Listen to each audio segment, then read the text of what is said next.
Morning everyone, we'll kick off with the karakia. Whakataka te hau ki te uru, whakataka te hau ki te tonga, kia makinakina ki uta, kia mataratara ki tai, ihi akiana te atakura, he tio, he huka, he hauhu, ti hei, Māori ora. Cease the winds from the west, cease the winds from the south, let the breeze blow over the land, let the breeze blow over the ocean, let the red-tipped dawn come with a sharpened ear, a touch of frost, a promise of a glorious day. Welcome along to our council meeting on the 19th of April. Feels like a wee while since we had our last one, well that wasn't too long, but just the standard housekeeping. If we can make sure that our phones are on silent, please. These proceedings are being recorded for the purpose of live video, both live streaming and downloading. So that you're consenting to being filmed or viewing by the public. Nurse backdrop cover and hold, and we can evacuate down the stairs, not the lift. Should there be an evacuation, please exit down the stairwell, I've just said that, and toilets are just outside the chamber on your right. So I'll kick the meeting off. Have we got any apologies? Everyone's here. And do we have any leave of absence? Councillor Menzies? I'll be away on holiday from the 23rd of May, but I'm anticipating linking in through Teams.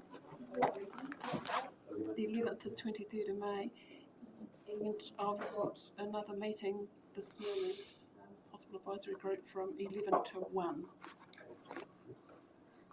Do I have someone willing to move? Oh, sorry. 24th of July. So the first there's no meeting scheduled. Just to say that I need to leave by 3 today. Someone want to move? 15th of July to the 30th. So is there anyone having leave of absence, I think? Still here. So anyone willing to move leave of absence? Councillor Wilson, all in favour? Anyone against? Carried.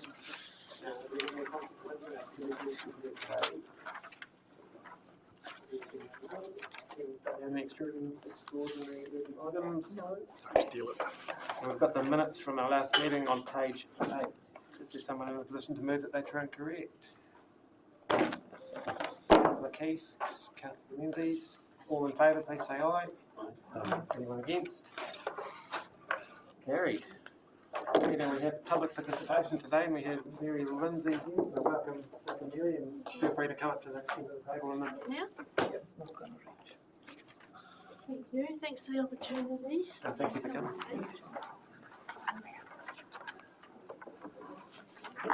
Yeah, I was just giving the handout. Yeah, so just basically what I'm going to say, but it's thought it might be easy to have afterwards as well. And I realise it's only 5 minutes, which is not very long. So, yeah, thank you for the welcome, and I represent the people on Riverside School Road and most of the people on Flat Road as well. I've got the names of the people I'm representing, but I won't go through those now to save time. So I would just like to ask that the council don't adopt point D in the recommendation that's tabled in front of you today, because it does not consider the ownership of land and farming operations on either side of that bridge. Arguably, the bridge traffic would meet your matrix assessment requiring replacement, and also consultation has not occurred that either meets local government requirements or your own policies. There's some background not included in your report. There are 5 homes east of the bridge, and everyone in those homes works on the other side of the bridge. These farms have owned land on both sides of the bridge for 30, 40 and 50 plus years. Equally important to vehicle access, thousands of sheep and cattle cross that bridge annually. The calculation of 50 vehicles per day does not consider the vehicles that would otherwise use it but cannot while it's under 50% Class 1. When the data was collected isn't apparent in the report, and regarding its relevance, we'd probably like to know how long ago that was taken. The only community consultation carried out was a meeting, and I can't remember, some of you might remember that were there. I've got October 2021, but I've got no idea. In a local woolshed, the issues discussed were the imminent transportation of logs from Pinnacle and Benmore forests and which bridge should be given priority first. Because it was a longer route from the forestry to the mills along Riverside School Road, then the bridge on Dipton Flat Road was seen as a priority. At that time, there was never any suggestion that only one bridge would be retained. Subsequent to April 9th, according to the executive summary tabled today, the engineers identified that Riverside School Road Bridge required urgent need of remedial work. There's no notification of that assessment or consultation to the people likely affected or to have an interest. Regarding your executive summary, I just want to make a couple of points against that, well, quite a few actually. Note 11 suggests it's 4.9 kilometres between the two bridges. Well, we actually don't travel by crow, so while it's interesting, it's actually 6.9 by the road. Note 12 suggests 50 vehicles travel on that road, on our road a day, over that bridge. It's a very long time since there was a counter installed, so I'm wondering how accurate that was. Did that pick up the vehicles that travel within the road and not just enter it from the end? We know that some vehicles that would use it do not, including our own heavy vehicles, because it's a posted bridge. If figures are up to date and accurately applied to reflect the posting, I think the vehicles per day would exceed 50. The number of vehicles per day required to move from low volume access to access on your matrix is 51.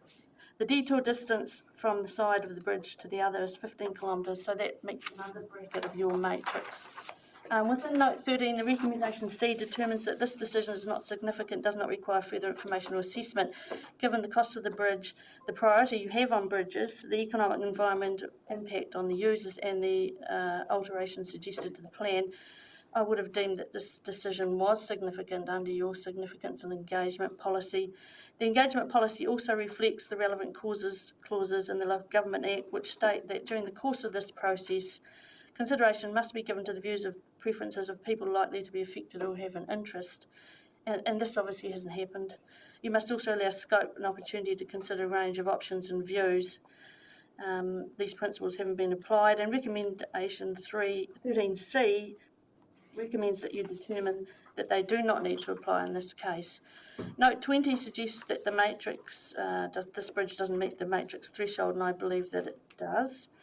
It doesn't make any allowance either for hoof traffic that utilises the bridge. Note 33 says the assessment by the engineers identified an upgrade. It's important to consider that this assessment was done after the meeting with the community and after the upgrade on the bridge on Dipton Flat Road. Note 35 identifies that alternative route as 4.9 kilometres south at 6.9, and that alternative is impossible for stock. Note 34 refers to the legal advice which clears you of responsibility. Legally, it's interesting to note that it's only considering commuting distance and not what we actually do back and forth on that road. And also, it's interesting to note that on balance, no opinion has been sought on moral responsibility. Note 40 regarding the consultation is a bit misleading in the second sentence, and no consultation has occurred since that assessment.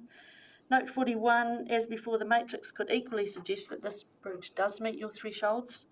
Note 47 is an annual figure to maintain that bridge.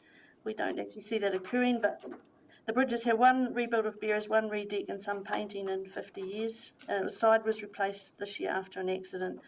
Note 48, the significance and engagement policy does have an impact on this decision process, we think. Also, we think that if accurate figures are applied, the replacement matrix would prioritise this bridge to stay in the program. The executive summary implies that we had some choice between Dipton Flat Road and Dipton Riverside School Road bridges, and now that we don't need both, the option was never given to us, and I want to be clear that that choice was neither either offered or taken, and in fact, if the choice had been pushed upon us, apart from the Leiths, the family on the far south end of Dipton Flat Road, and presumably the forestry, everyone on both roads would have chosen to keep the bridge on Riverside School Road and not the one that has been repaired, upgraded.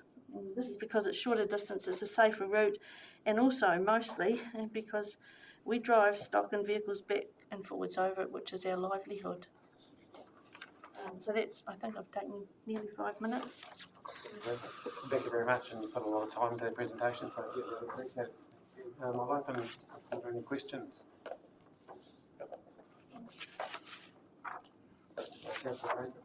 Just wondering if you could give us a bit of a background on that alternative that I've suggested using the dipped and flat roads, the condition, the nature of that road, how that would Yeah, I play know, out. because I've been talking to the neighbours in the last 2 days.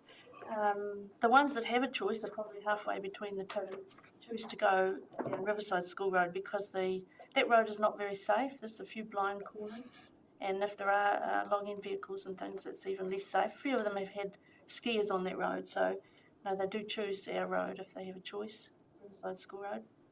Yeah, I've had a skier on that road myself as well, so Okay. yeah, good to hear that locally. Councillor Duffy. Yes, so you're talking about the stock movements. So what alternative have you got for stock movements without the bridge? For us, we have got I've got another piece further along the hill, and we can go up Breakneck Road. It's quite a bit longer, and of course it depends on where the stock are on the farm. For the other two farms, no, they haven't got an alternative. Stockbridge Road used to be there, which is 1980, I think it got washed away. One of them would have had an alternative. Right. Yeah. And so the option you're left with as far as, I guess your facilities are all on one block and... Well, they are mostly, yeah. There's an airstrip on the hill block for us, but most people have got, the facilities, the yards on one side. There's a lot of stock go up and down the road. Yeah, people would have never bought on both sides, obviously, if they didn't think that access was guaranteed to them. Thank you. Any further questions? Councillor Menzies.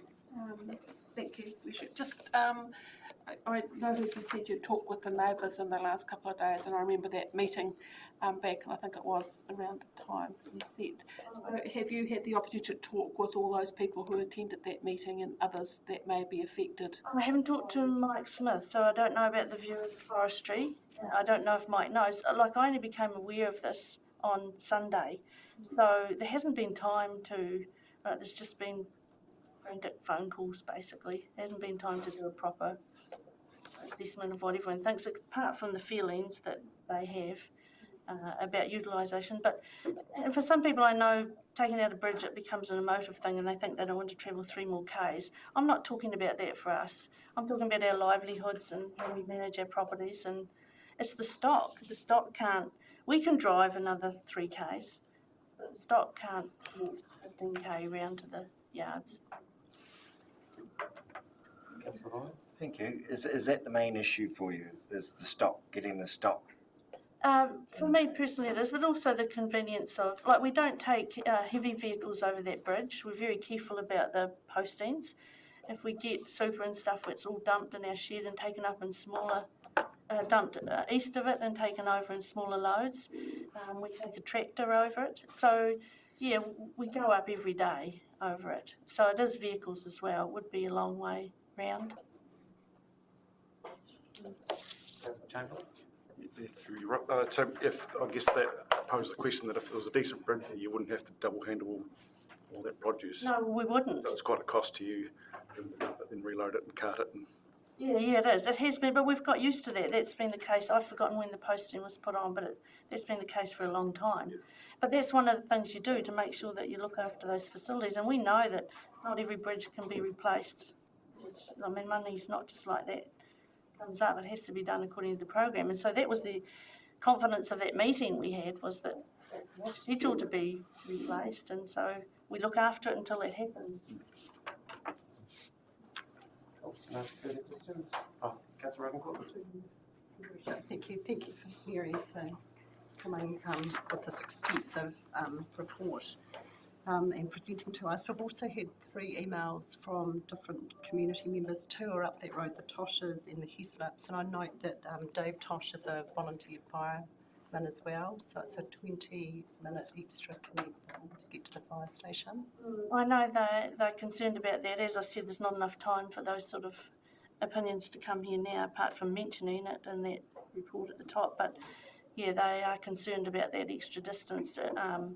20 minutes is the loss of a house or the loss of a person, isn't it, in those situations?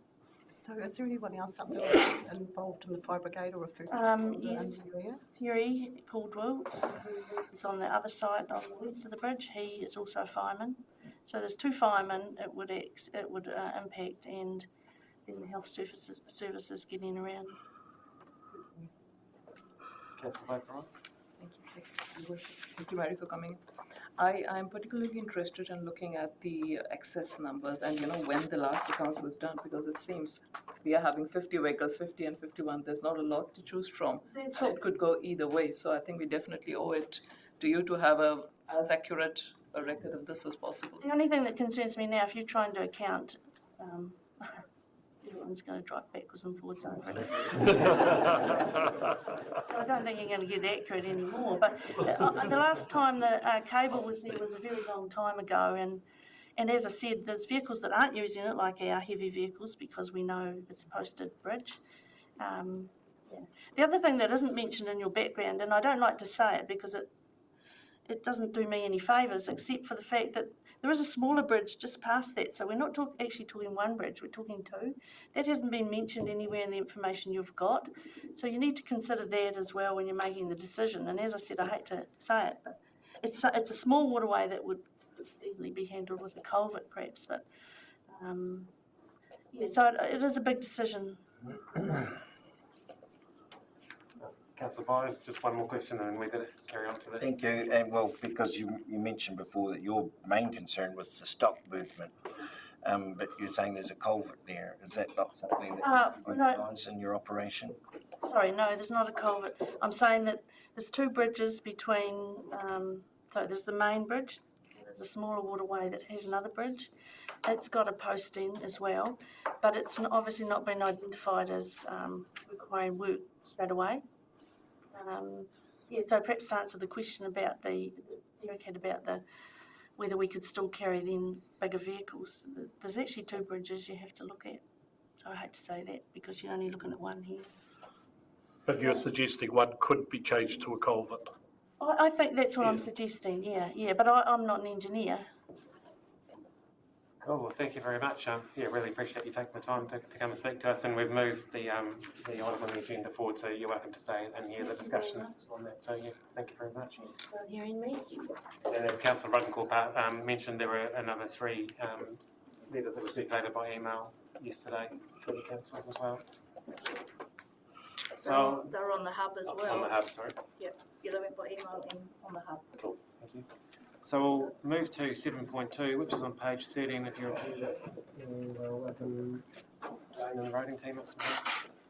I believe we have Hartley on Teams, maybe? He can hear us, but he can't see us. Can you hear us, Hartley? Can we hear you? We may have Hartley on Teams. We'll kick off anyway and we'll sort of that for the time. So, thank you, Jane. Good morning, Mayor and Councillors. I'd just like to acknowledge the submitter and we've listened hard and we have read all the emails that were sent in. As you just said, Hartley's home because he's got COVID in the household. He doesn't have it, so he's listening. And we've got Roy, who's a rodding asset engineer, and Rob, who's the senior rodding engineer. So it takes 3 of us to sit up here in place of Hartley, but he will be available to answer any questions. And he's actually given me a bit of a run through just to introduce things and set the scene, because this is a big decision, an important decision, and we want to make sure that you're aware of all the aspects around it.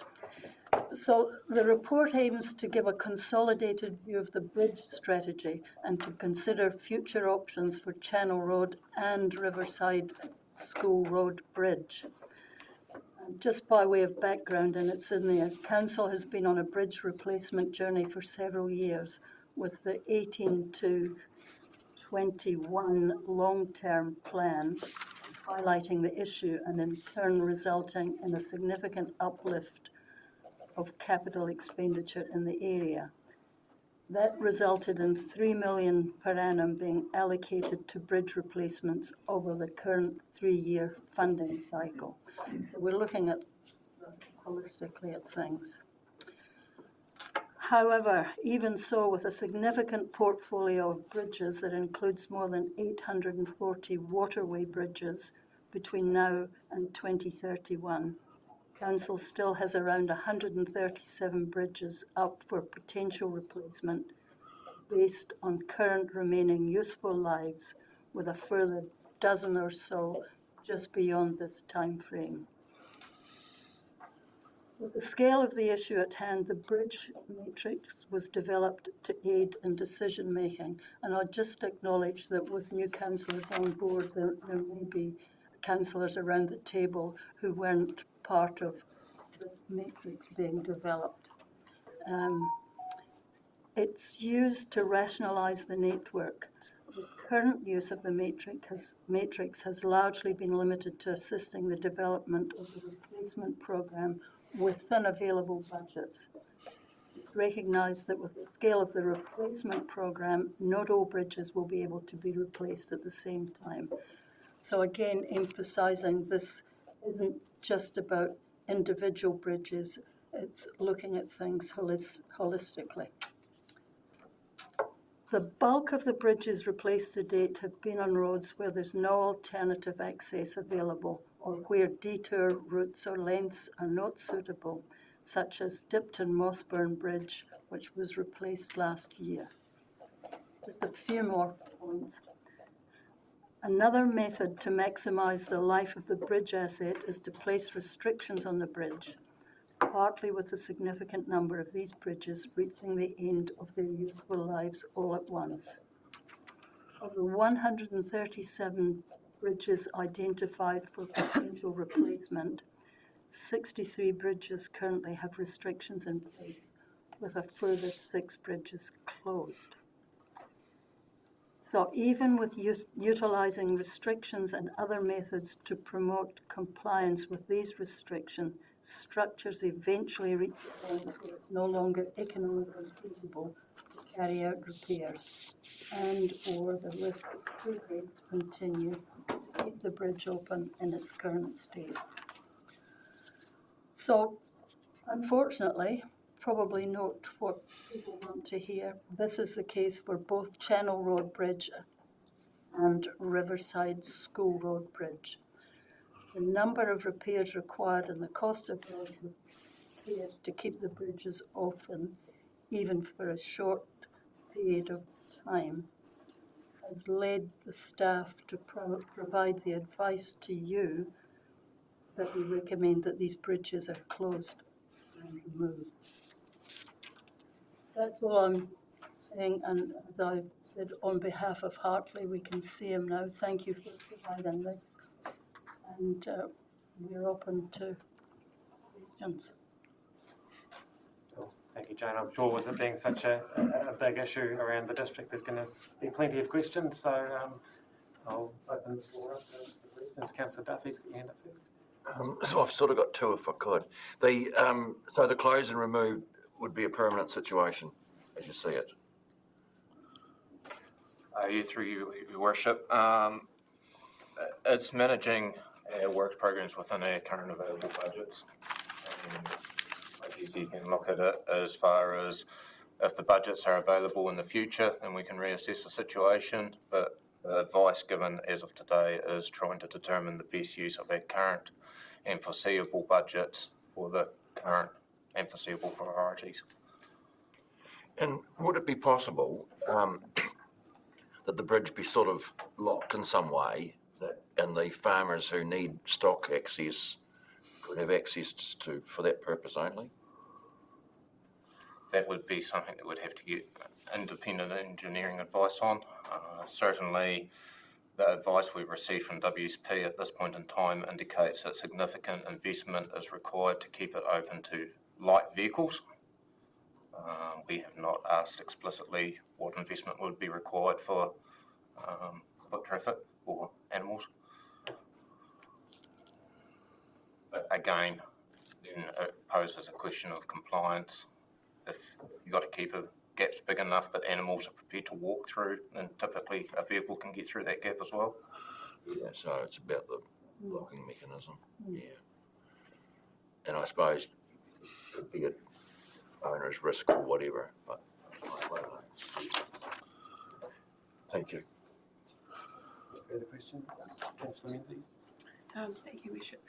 Just in relation to what you've heard today, which is feedback from a person living locally, were the issues raised today taken into consideration in the in looking at the matrix? And also alongside that, I'm conscious that there's been the issue raised of consultation, and we don't know what that means for those users of the Channel Road bridge as well and the impact on them.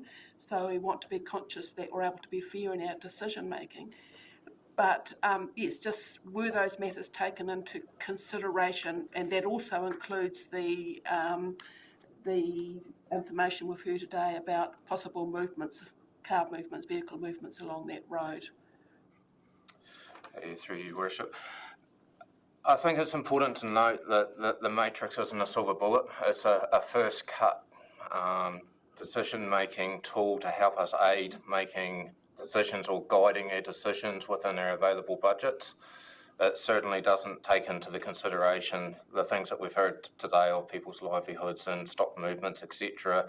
However, once we get to a point of where it sits within the matrix of determining our works programs, if there's, I suppose, two equal bridges, that would take it to the next step of, well, which one has the bigger impact on people, and then we look at those subsequent implications.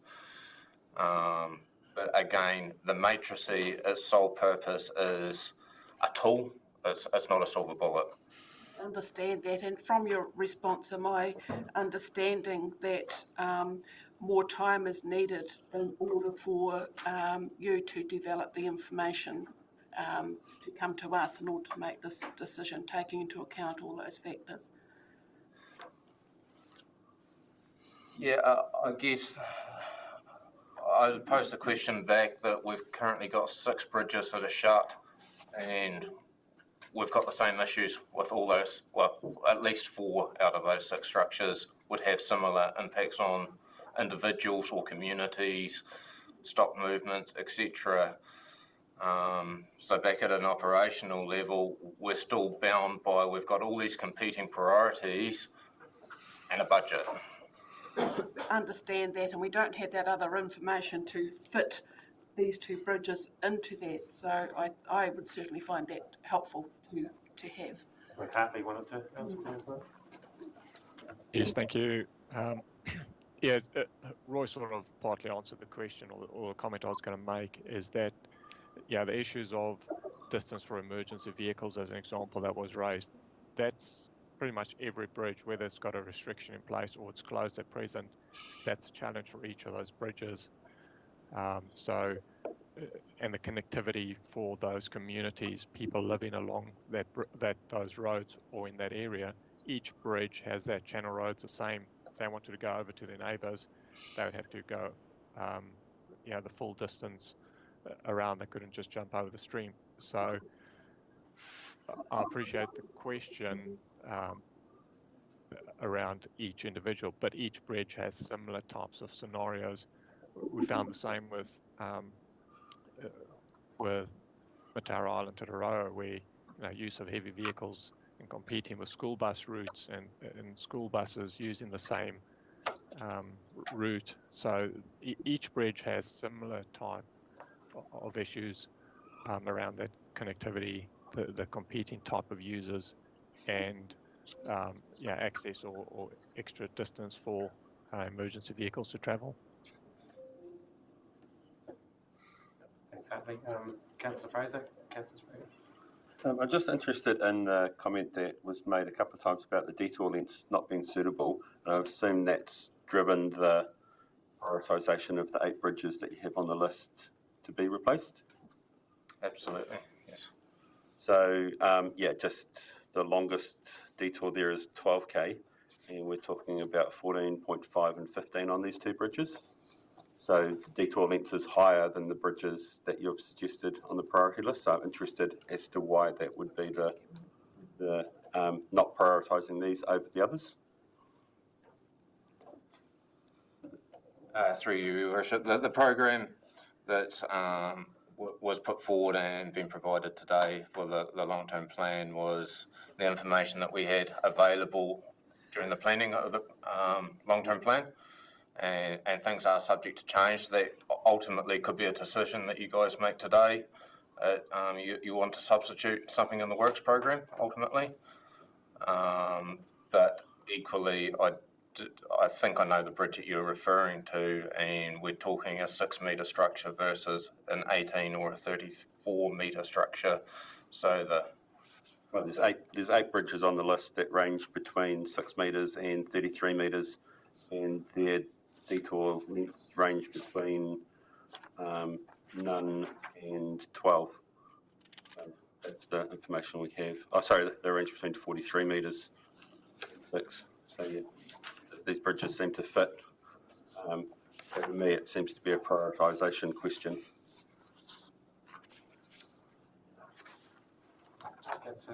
Yeah, through you, Mr. Mayor. I'm disappointed that there hasn't been consultation with the actual local residents to find out how it actually affects them, and in particular when we've got farms on both sides of this bridge.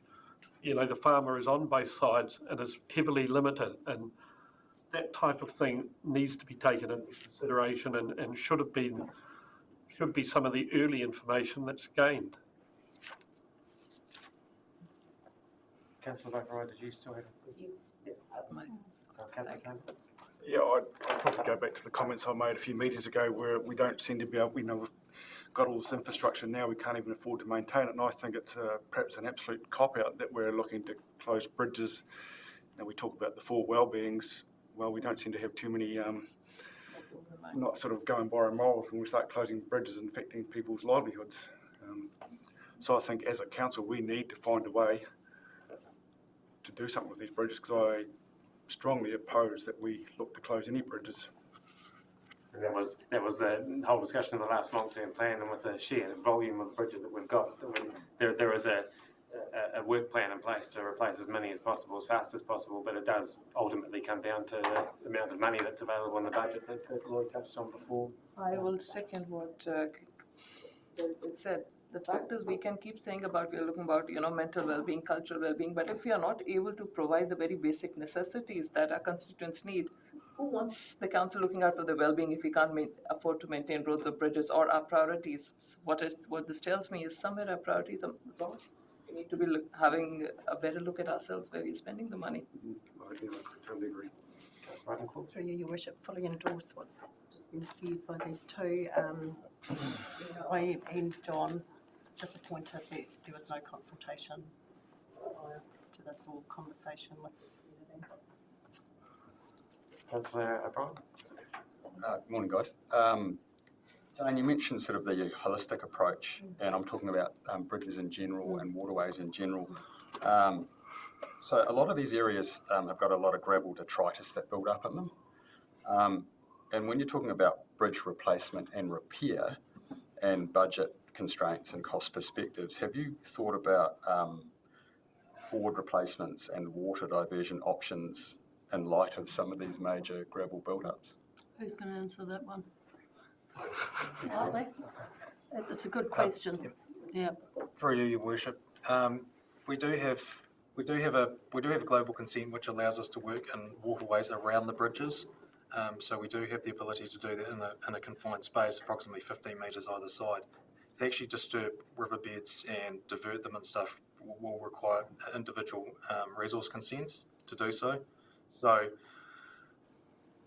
to actually move a waterway would be complicated versus just dealing with the existing waterway. Generally, as the build-up of gravel is also a river-wide issue which falls under the regional council predominantly, and we can only work with our corridor and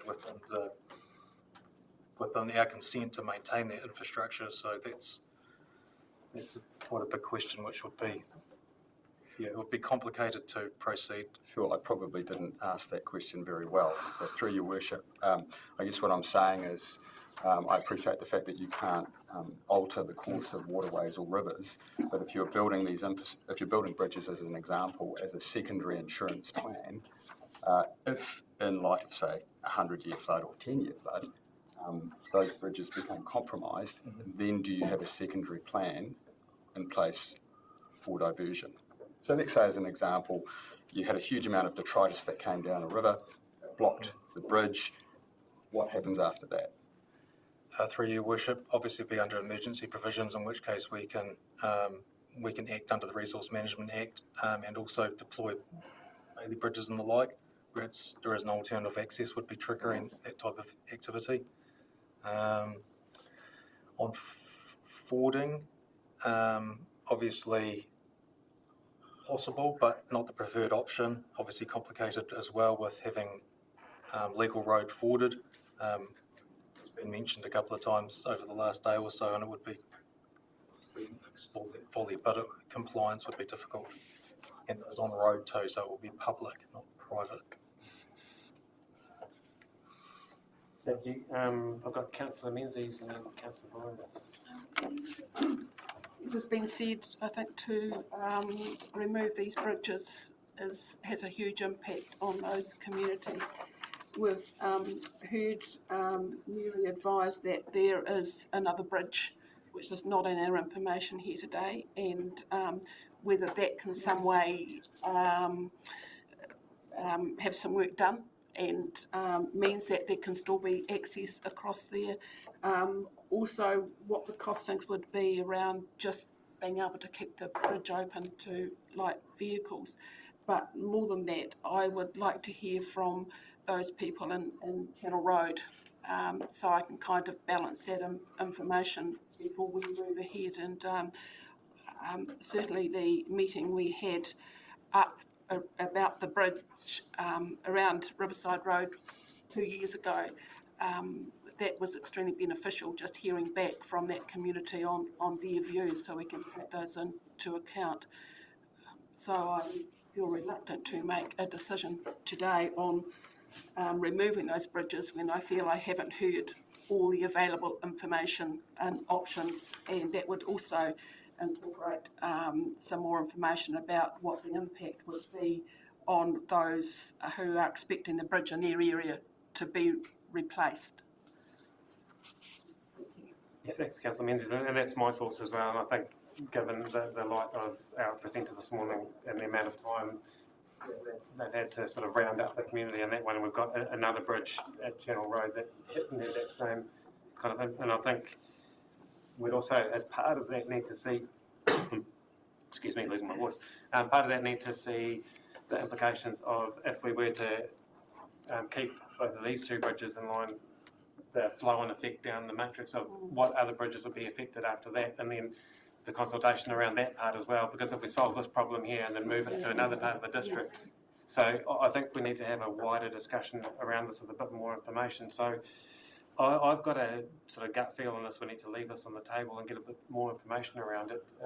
Does anyone have a... Can I ask one other question? You know, down the bottom, page 30, you've talked about McLeish Road, which is Drummond, could be substituted for Shark's Tooth Road. What about these other bridges? You know, we've got bridges sitting at 90%, 80% class, 50%. What is their, and funding has been approved, what is their lifespan? Have we got any information on those bridges for, you know, if we do need to swap another bridge in and out of their matrix, what is the condition of these bridges? What is their longevity? I'd really like to get a little bit more background on those bridges as well, if possible. Is there an opportunity to hear? I'll attempt to answer it, but Rob might have something to add. I'm on the understanding from our assessments from WSP that all those structures on that list would be sub 2 years. So if we don't invest like what we're planning as part of the program, then we'll be having these exact conversations of they'll end up being shut. Through you, Your Worship, if these conversations will just change bridge. We have to pick one out of that list effectively. To if we advance these ones, we need to pick out of this list here. That's the crux of it. Yeah, And that's my point, is we need to actually have a look at the flow and effect of what happens, and then make sure that we get the right kind of information around those ones as well. I mean, there's no silver bullet solution here where we can suddenly pull a whole lot of money out of the sky and fix everything, but we do need to be very conscious of the impacts on what we are sort of doing. I've got Councillor Fraser and then Councillor Wilson. In that further information, it would be quite helpful to have a perhaps a map of the district showing where bridges are, and so a visual effect. But I think there is a there is a cold hard reality. We've got to close some bridges, and we know that, and there's going to be people suffering that. But we also want to make sure that we don't have that all happening in a close area. There's a mention in the report of, the bridges are 40 kilometres apart, but how many bridges are closed or in this issue within that 40k radius? And I think actually quite a few of those 6 bridges would be. And so I just think we need to also think kind of district-wide that, yes, we know we're affecting our community, but we can't just have that quite congested. And I just think a map showing that could be quite helpful to visualise, in and out information, kind of looking and going, we already know the Dipton community have lost a bridge recently with the Benmore Bridge. And so where's that kind of in the thing as well? Is it easier to manage one lost bridge rather than 3 in an area? So that would be a factor to think through. Councillor Wilson? Sorry, did you want to answer that, Hartley? Sorry, mate. Sorry, thanks. Yeah, it was just a question around some of the discussion that's been had, or clarification, but also maybe a comment to Councillor Fraser's just that last point. I suppose using that Dipton one as an example, yes, Benmore Bridge washed away a few years ago. That hasn't been replaced, but simultaneously in that exact area, we replaced Dipton Mossburn last year and Dipton Flat Road. So from an investment point of view for that area, there's been a reasonable amount of investment in bridges in that area. But just picking up on the comment around consultation and engagement with individuals around the likes of Channel Road or Riverside School Road, am I understanding the sentiment or correct in that consultation or engagement is being sought on those bridges, but at the same time, if we apply from being fair, are we looking at doing that for all of the bridges then that would be likely affected? Is that what I'm hearing? Yeah, I think so. And I think also to an earlier point, looking at those vehicle numbers as well and how current they are to the current activities that are happening, and some of that. It's not going to be an easy piece of work, I realise that, but I think it's important given the importance of the nature of the asset that we're talking about here and the impact that it has on people's livelihoods. Yeah. So if I can add, the consideration then also just needs to be given to what we do with these structures in the interim, because in some cases they can't, without significant investment to keep them open, they do need to be shut. Well, like Channel Road, a good example, and Riverside School Road is in a similar position. So there's a bit of a catch-22 between engaging versus trying to keep the bridges open, and the risk to council of trying to keep them open with not carrying out the appropriate work. Just a question around the Bailey bridges as well. Is that a potential solution as an intermediate measure in these sorts of cases to put a Bailey bridge up in lieu of some of these bridges, or is that more of an emergency type activity? It's more of an emergency type activity, but also we applied it on Dipton Mossburn, but one of the reasons for that was you got a 22 plus kilometre detour, and the volume of heavy vehicles and vehicles in general using the available gravel road as a detour was just costing us too much. So there is a cost element too around, because Bailey bridges don't come cheap. They're probably $100,000+ by the time you've installed them and then removed them again. So there's that cost of actually having the Bailey bridge in place. So yeah, that's the other factor. And for some of these bridges, you're better off spending that money on either on replacing the bridge. So we've got Councillor Wilson and Councillor Byers, but I think we need to probably look at advancing to moving this to line the table. But have you got something you want to? Yeah, I guess just considering the lot bigger picture and holistic approach to bridges in general, to get my head around, if a bridge is closed and you're essentially creating two dead-end roads, what is then the obligations for considering maintenance on those roads as well? Does it mean essentially you lose connectivity by closing a bridge on a road? What happens to the road going forward as well? And in terms of roading, partly. Yeah, I'm happy to answer that. Yeah, to date we've continued to maintain the road by and large. I mean, obviously, in some cases there's a significantly lower level of traffic because previously even the light vehicles may not be using it. But then we have also found, there's obviously a bit more traffic used in the alternative routes. So your likes of your Riverside School Road or Channel Road, people end up using other routes.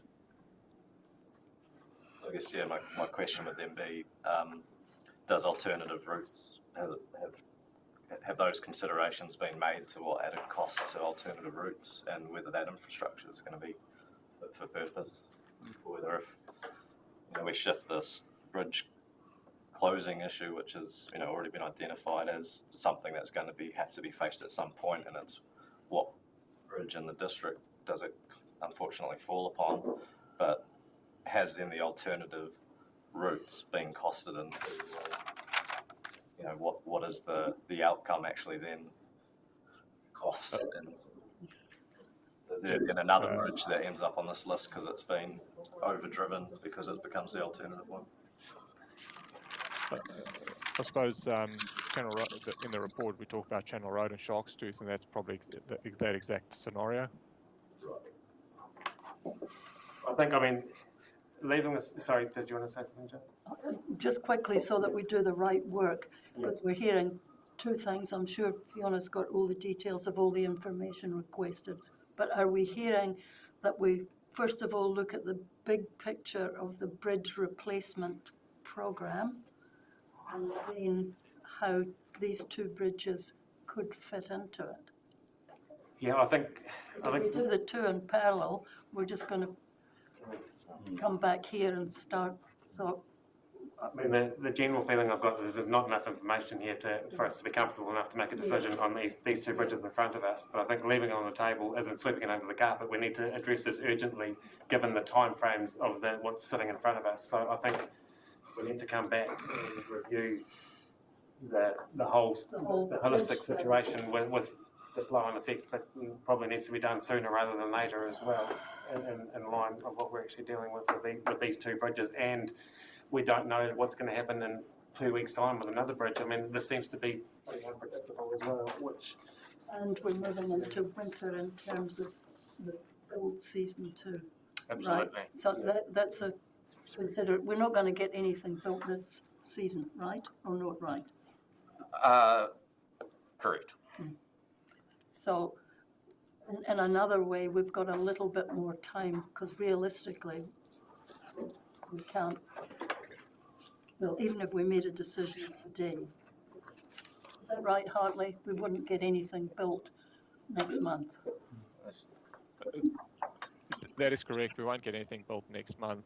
But I am mindful that for our current funding period, the approved funding that we have from Waka Kotahi does run out June next year. And so there's a lead-in time to deciding which bridges we're going to replace, the procurement of that, contractors actually establishing, manufacturing those components, and then actually carrying out the work. And so we are running, it's becoming tight around how much we can actually still achieve within our current 3-year funding period. And we do end up running the risk, I suppose, that we don't actually utilise our full level of funding over the remaining sort of 18 months that we have left of this funding period, especially considering some of the delays and struggles we've had trying to get the funding that's been assigned to us unlocked from Wakakotai. Right. So yes, over the next month we're not going to build, but there's quite a bit of leading time to getting approvals, tendering work, and then actually building these bridges and basically utilising the available funding we have for the remainder of this 3-year funding window. Which highlights the fact of not leaving on the table for too long, so we can actually, because we definitely don't want to miss out on funding. Councillor Byers, just quickly, then we need to move to the... Thank you, Your Worship. Yeah, I'm just hearing here, I mean, nobody wants to close the bridges, and I don't think anyone here is comfortable closing any bridges, but the reality is that we've, some ratepayers have had 20% rate, around 20% rate increases over the last few years. There's another 10% coming on this year. It's a hard reality, but we can't keep all the bridges open. We had a collapse up around Pyramid Bridge. We know that there's safety issues there. So at the end of the day, some of these bridges are going to have to be closed. And it sounds to me like we're asking the staff to do a lot more work, sort of repeating a lot of work that's already been done. So I'm comfortable with you delaying and getting some more information, but I'm not comfortable with this idea that we're going to try and keep all the bridges across the district open. It's just not going to happen. Well, realistically, we're not going to be able to, and that's just making sure that whatever the prioritisation that we do is actually as fit for purpose as it can be. But I mean, I agree with your comment. We can't save every bridge, so. Julie? Yeah, I'll be the last one. Thank you, Worship.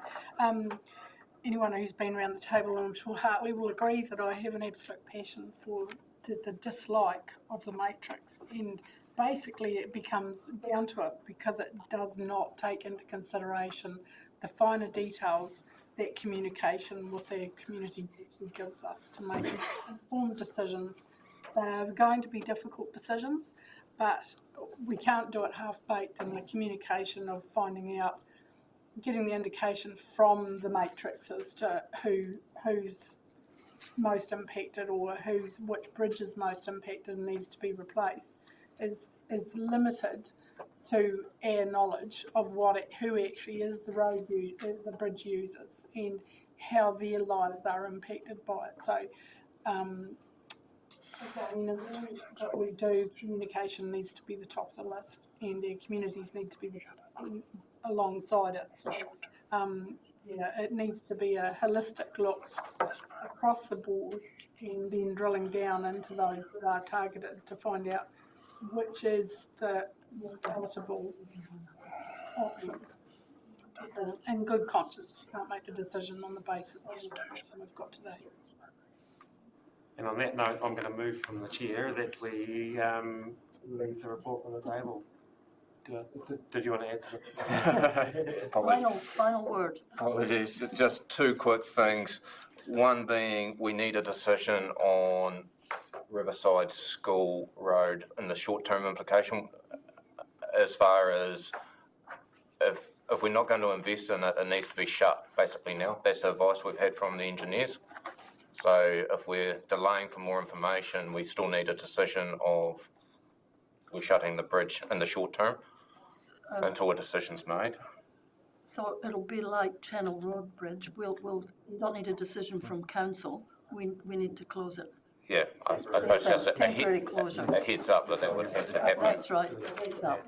Yeah. It's interesting too. To close a bridge and not, without any time for the owners or the community to have a viable alternative for their businesses and their commutes, and not look at investing in, putting some money into that bridge. 15-kilometre walk for stock around a road to access. I just, from my point of view, I think we should be investing in keeping this bridge open. What's practical for those businesses? I just think in light of the information for the flow and effect of doing that, I don't think we're making a decision today to permanently close that bridge. It's a temporary closure and we need to move fast on this given the importance of the matter. And I think we leave this on the table now. We come back in a very short amount of time to revisit this decision in light of some further information. So I've moved that. Do I have a seconder? Happy to second, recognising the health and safety issues here in the meantime, and then if stock can be transported across, that's something you'll confirm as part of the closure decision. Or you may know that already. We can confirm that. Thank you. Thank you, Councillor Menzies. Any further discussion on that? We've sort of Just, I think it's important that the further. On the table, not to ask any more questions. It's not actually a question, it's a comment. I think it's very important that that extra information includes the funding implications of any aspect of it. So all in favour, please say aye. Aye. Anyone against? Thank you. It was a robust discussion, and thank you once again to our presenter. Okay, we're now going to adjourn the meeting for a briefing from Great South. So, I'll move that we adjourn the meeting. Do I have a seconder? Thank you, Councillor Menzies. All in favour? Anyone against? Carried. Such a fundamental part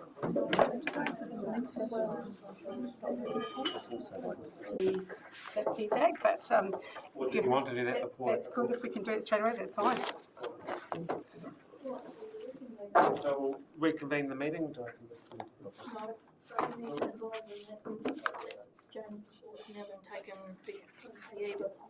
So we had the Great South report in section 8.2 under public excluded, and I'd actually like to move that we move that to the public section of the meeting. A seconder for that.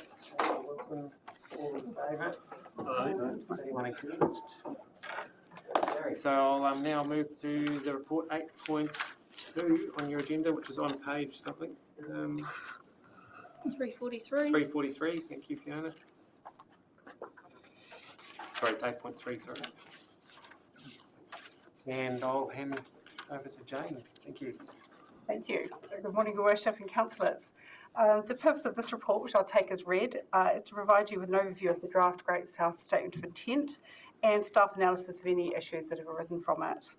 So the report is to give opportunity to council to provide feedback, which if endorsed will be passed to the Great South Board via the Joint Shareholders Committee. Analysis of the distribution of contract funding was not able to be included when the report was written. However, some information has since been provided by Great South, and an opportunity to consider it has been provided to councillors. So today, council is being asked to consider whether the priority areas outlined in the letter of expectation have been adequately addressed by the draft, and whether the funding distribution meets requirements. So in order to provide feedback on the draft to the board, staff are presenting three potential options for council to consider on how best to proceed. These options give council the choice to approve minor feedback or request no change to the draft, or to request an extension to the timeframe outlined in the Constitution in order that further information is received by council in support of the draft Statement of Intent. It should be noted that this last option may impact on the timeline of the Statement of Intent process and on the alignment of joint shareholder feedback. So the report contains a discussion of each of these three options, along with other matters that could be considered, and today we're seeking a decision from council on its preferred approach. Once this decision has been made, if appropriate, delegation will be made to the Mayor and Chief Executive to approve any feedback endorsed today. And whichever decision is made, delegation will be made to the Mayor and Deputy to deliver this feedback to the Joint Shareholder Committee, where it will be included with feedback from the other shareholding councils. If council chooses to defer the feedback today, further information, another opportunity will be provided so that this can be received and considered by council. So thank you. Happy to answer any questions. Thank you, Jane. And noting the previous comments around this being quite a convoluted process, given the timing around everything, and it's been quite a frustrating road to go down for everyone. So thank you for bringing it to the table. And do we have any questions from the floor? Councillor Byers. Thank you, Your Worship. $880,000 is going towards the contract funding. According to Great South, the majority of that benefit is coming via tourism promotion, I wonder if it really is the role of the ratepayer to be funding promotion for tourism businesses. 880,000, that could build 4 new bridges for the district, and we've already had a discussion today about how important they are for the people of the district. So that would be the question I'd be asking. Do we need to be funding Great South to the tune of $880,000 for tourism? No, I think there's a split in there, councillor, with 205 funding the RTO for Fiordland as well. Including that. Yep. Do you want to speak to that, Jane? Through your worship, I was just going to clarify that contract funding. So we're spending, putting aside that Fiordland money, 660,000 in contract funding to be applied across all our focus areas. The contract funding that's being applied towards tourism, Great South are looking at pushing $255,733 into the tourism work stream. That's excluding the 205 that we have specifically set aside for Visit Fiordland. So it's substantially less than the 800 that we're talking about. That's, I think it's also important to note the interconnectivity between all the different services that are provided for the region in light of that part. Okay, well, look, notwithstanding, there's nearly $500,000 of tourism funding there, and the digital connectivity, as Great South has mentioned, Elon Musk's service is going to be available next year. It would seem that would solve a lot of the connectivity issues. And again, I wouldn't have thought that the ratepayer should be funding connectivity, given that there's a mental health wellness aspect to having a highly connected population.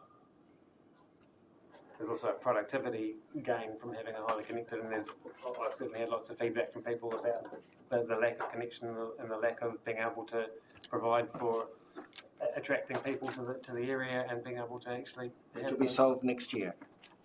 It's outside Great South. Not outside Great South. It's actually Great South has had quite a big involvement in that through the space operations facility, which we toured at the start of the year down in Bluff, and there's actually a direct link from Ararura through to those satellites. So there is already an involvement in bringing that through previous statement of intents about connectivity to bring all that in. So they have actually done a lot of work leading up to having that service here. Okay, well, some still stands at 880,000 is a lot of money for a ratepayer when we've got a bridge issue. Through you, Your Worship, I would reiterate some of Councillor Byers' comments on this, please. For many of these things that Great South is doing, we are asking private ratepayers to fund benefits which don't flow out to all. I will, case in point, we live on a farm, we've been sort of dealing with Spark, and finally we have, Starlink had a deal recently, and we went to that. People should be enabled to do their own stuff. I would not look at ratepayer funding for this.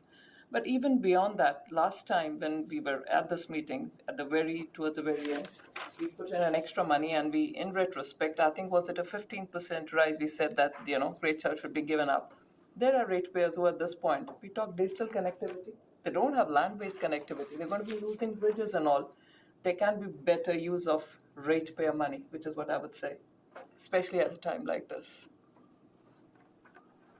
I think it's also just looking at what Great South is and whether the money is an expense or an investment as well, and whether it's coming back and it's hard to measure that exact kind of component of it, but I think it is good to look at it in light of what it actually is and sort of future-proofing and looking sort of further than just 6 months or 12 months down the track. Point taken, Your Worship, but my point is I would, if speaking as an individual, I would invest when I had enough money for my basic needs. It's the same as the ratepayers who right now don't have their basic needs met in some cases, and we are thinking of investing for them. Many of the things that Great South is doing, private businesses can do on their own. They do them. And there is council that have cut their funding at this time. We have a major, we have a shot from NZTA on funding, and we are going more towards this. So yeah, from me, I cannot support this. Thank you. I mean, just to that point on the private businesses can do it, and that's a valid point, but the collaborative approach of having it coordinated regionally with tying into the well-beings and all of that local government act stuff that we do as a council and feeding up from our long-term plans and having that sort of umbrella over the top of the four councils, I think is very important too. Councillor Greenie and then Councillor Chamberlain. Yeah, through you, Your Worship. The benefits from tourism do flow out to everybody because of the economic benefit that it brings to Southland. You know, tourism, anything done in that tourism space will contribute to the visitor levies. And then the visitor levies are then, you know, able to be brought back in, which then still supports infrastructure, still supports those spaces which council are responsible for. So, you know, tourists might use some of these assets, but if you actually look at some of the money that's been spent where visitor levies have contributed to development, which have been co-funded by council, there's actually a lot of benefit to our local ratepayers and to our local population. And destination management is actually quite different to this tourism space that Councillor Byers is talking about. It's different to promotion. Destination management is having a more holistic view over it. Destination management is about making sure that the connections are in place, that the infrastructure is in place, so that the likes of Lumsden and Tapari and that type of connectivity between places is actually benefiting everybody. It does benefit all the rate players, and I think to try and condense it down and just say that it's a promotion and advertising spend is actually looking at it far too simplistically, because that's not what it's about. The management of a destination is an international piece of work that brings people into the area, that then contributes to a flow back through our economy of funding in many, many different ways. Councillor Chamberlain.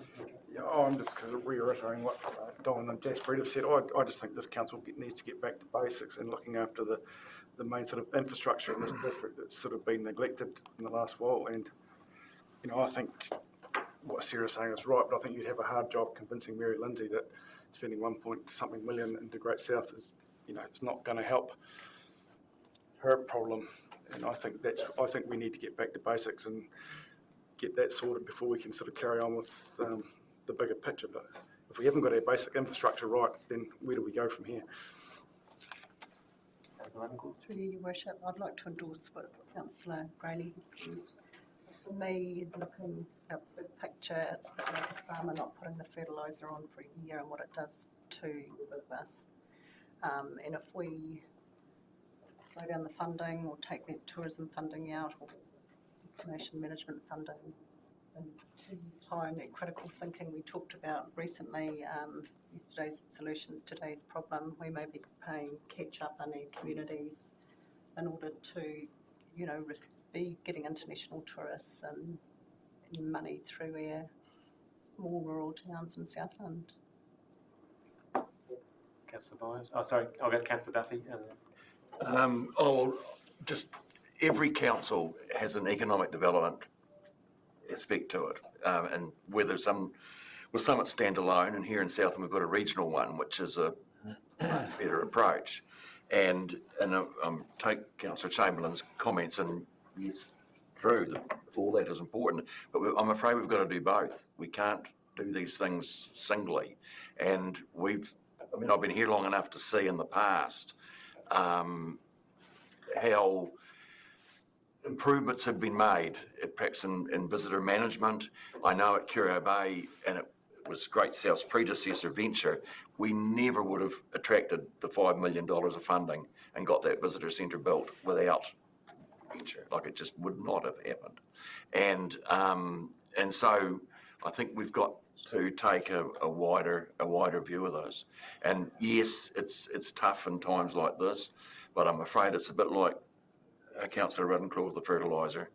and you can make these savings, but you sort of limit your benefits in the future.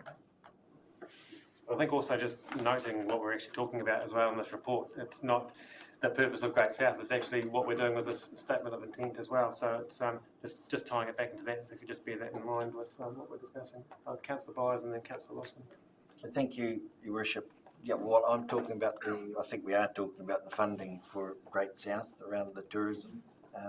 And Councillor Graney's got a point. I mean, it is a concern around the economic impact as far as tourism goes. But all of the ratepayers across the country are spending money to try and attract tourists to their region. So it's a bit of a false economy if we're all spending money to try and get money from each other. I'm saying we don't have to play that game. Tourists will still come down. Tourism businesses can still contribute to advertising their region. And the council is still responsible for ensuring that the infrastructure is there between the towns and the region. That's probably the most important part for the tourists when they get here. They've got safe bridges, roads that get them from A to B, here to there. Which is why we do that role and why we've got Great South doing the other role. And I think it's really important to have that coordination, especially regionally, and the relationships that they've got with the other regions as well, so that we are working in a connected way to ensure that we get the best outcome and the best management of that activity. I'm saying that's unnecessary. That's money that we could spend on their infrastructure. Councillor Wilson. Thanks, Rob. I just wanted to quickly share a little story from yesterday. A community conversation that was already happening when I first came in after the elections up in the Ardlassa board. It's led to some conversations with the central government agency around implementing some change forward and how they could work with the community on that. There's quite a lot of stakeholders involved in that conversation, SDC being one of them, and it was identified that Great South is probably the best facilitator for that conversation. So hopefully that entity being available to do so, to enable the community to facilitate steps forward, is what's available. My concern is around, unfortunately, we can't sidestep what the Local Government Act requires of us for this setup, which is why we have a statement of intent process. So my only concern would be going forward whether this is really the best way to get the best out of a regional development agency by creating this back and forth. We've already talked about today kind of the back and forth in the process, and perhaps this is part of the issue as we try to figure it all out, and we haven't even had all the discussions to figure out what do we want that entity to be working on, where are the priorities. It needs to get isolated, defined, drafted, bounced around, and then you get a statement of intent, and we'll talk about it again next year.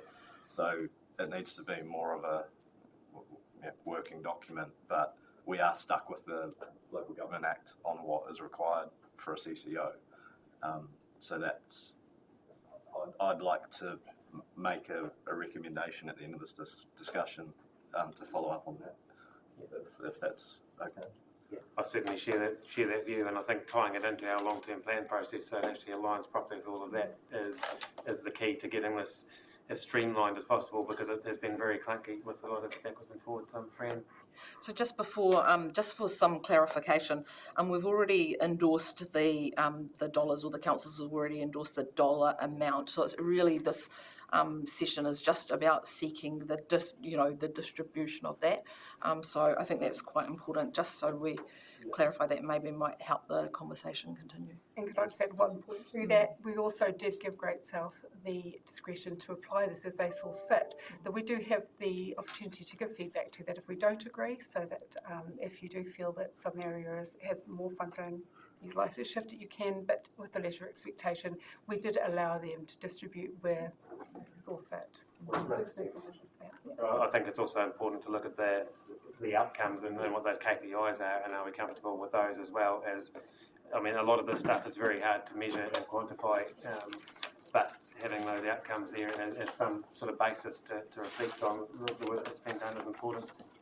And I think with those two comments, if we have a look at the recommendations that we've got in front of us, which is essentially looking at one of those three options, or if we want to, but so option one, that we want to have it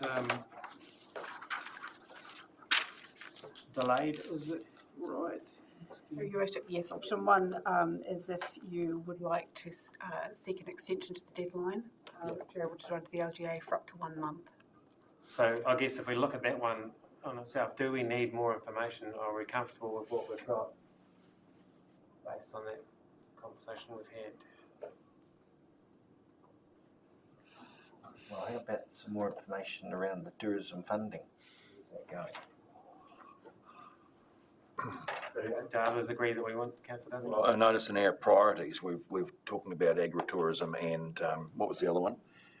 I forgot the second one, but they were both both very relevant to the area, and recreational opportunities, which is benefit to the whole community.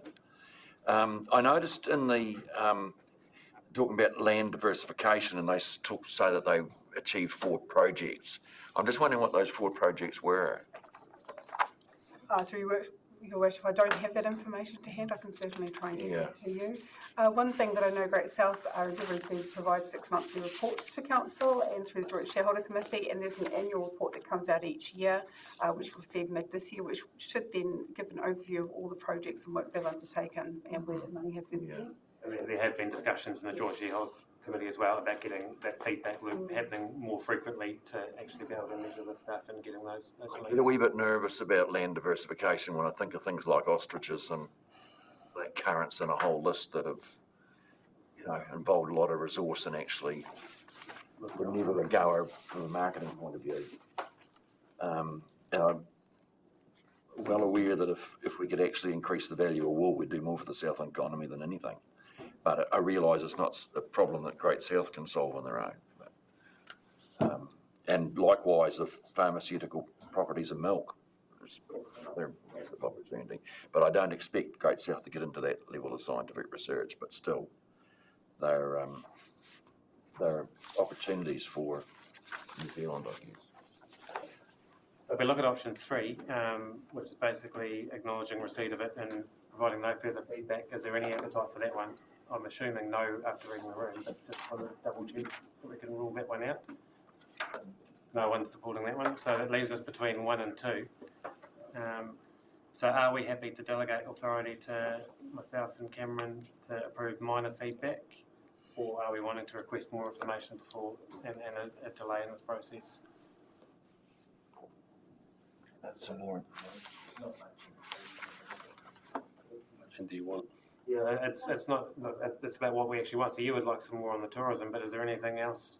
And what kind of information would you like to be more comfortable based on the fact that we've already approved? Where does it get spent? So through you, Worship, the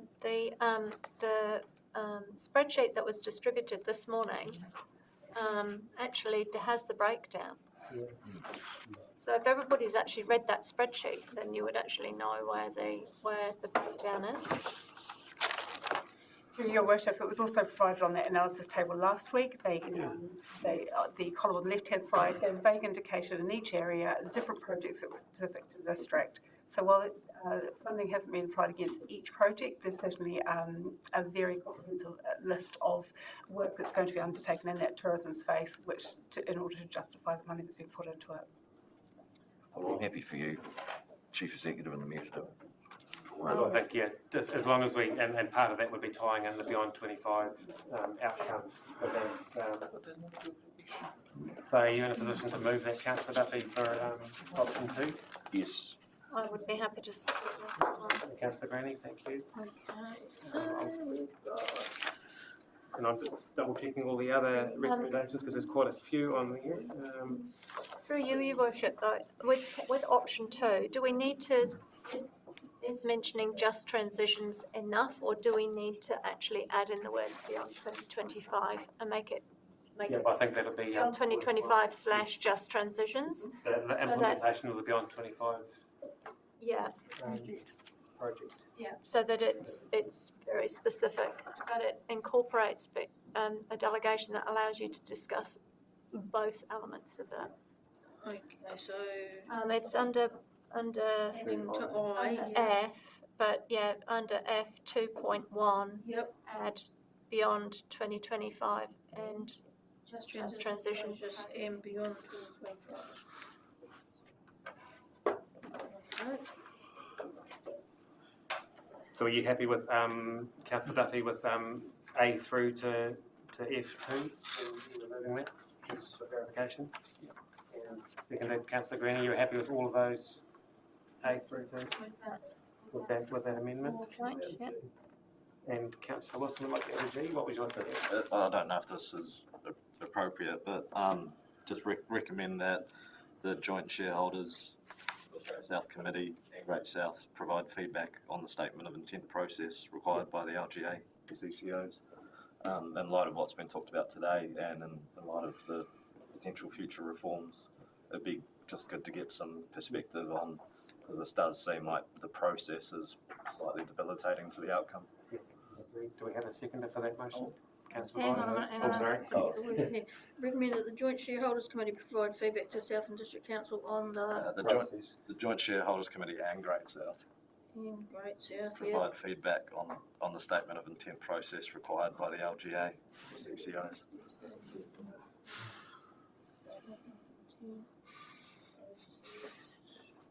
Statement of intent process. Required by the LGA for CCOs. And that's also with the context that we have 3 CCOs, and I'm aware that one has pretty much had the same conversation around the process of statement of intent and requirements around being there. Just see if these two are happy for that So, incorporated. Councillor Duffy and Greenie, are you happy for that to be incorporated in your moving? Through you, Your Worship, I just want to be clear on what that would provide us. So feedback on the process. What are we going to get if we only ask for feedback on the process? Well, potentially an improvement. And, yeah. So do we need to reword it on the basis that it's not just feedback, it's more than that? It's an alternative. Well, I'm already, as part of my role in that committee, engaging in discussions around this process being too clunky and looking for improvements. So I think if you are comfortable with feedback on the improvement of the improvement process. Yeah, I mean the feedback might be it's great. I'm just judging from the conversation. Oh, okay. That maybe it's not. So I'm not trying to predetermine what that feedback may be, but I think it would be worthy. So you leave it as it is then? Are you comfortable? Feedback on feedback on the statement of intent process. I'm happy for that to be amended. Recommend that the Joint Shareholders Committee and Great South provide feedback to SDC on the statement of intent process required by the LGA for CCOs process. Just trying to get the second process. Well, what about then just adding with a view to making any recommendations for improvement? Yeah, that's good.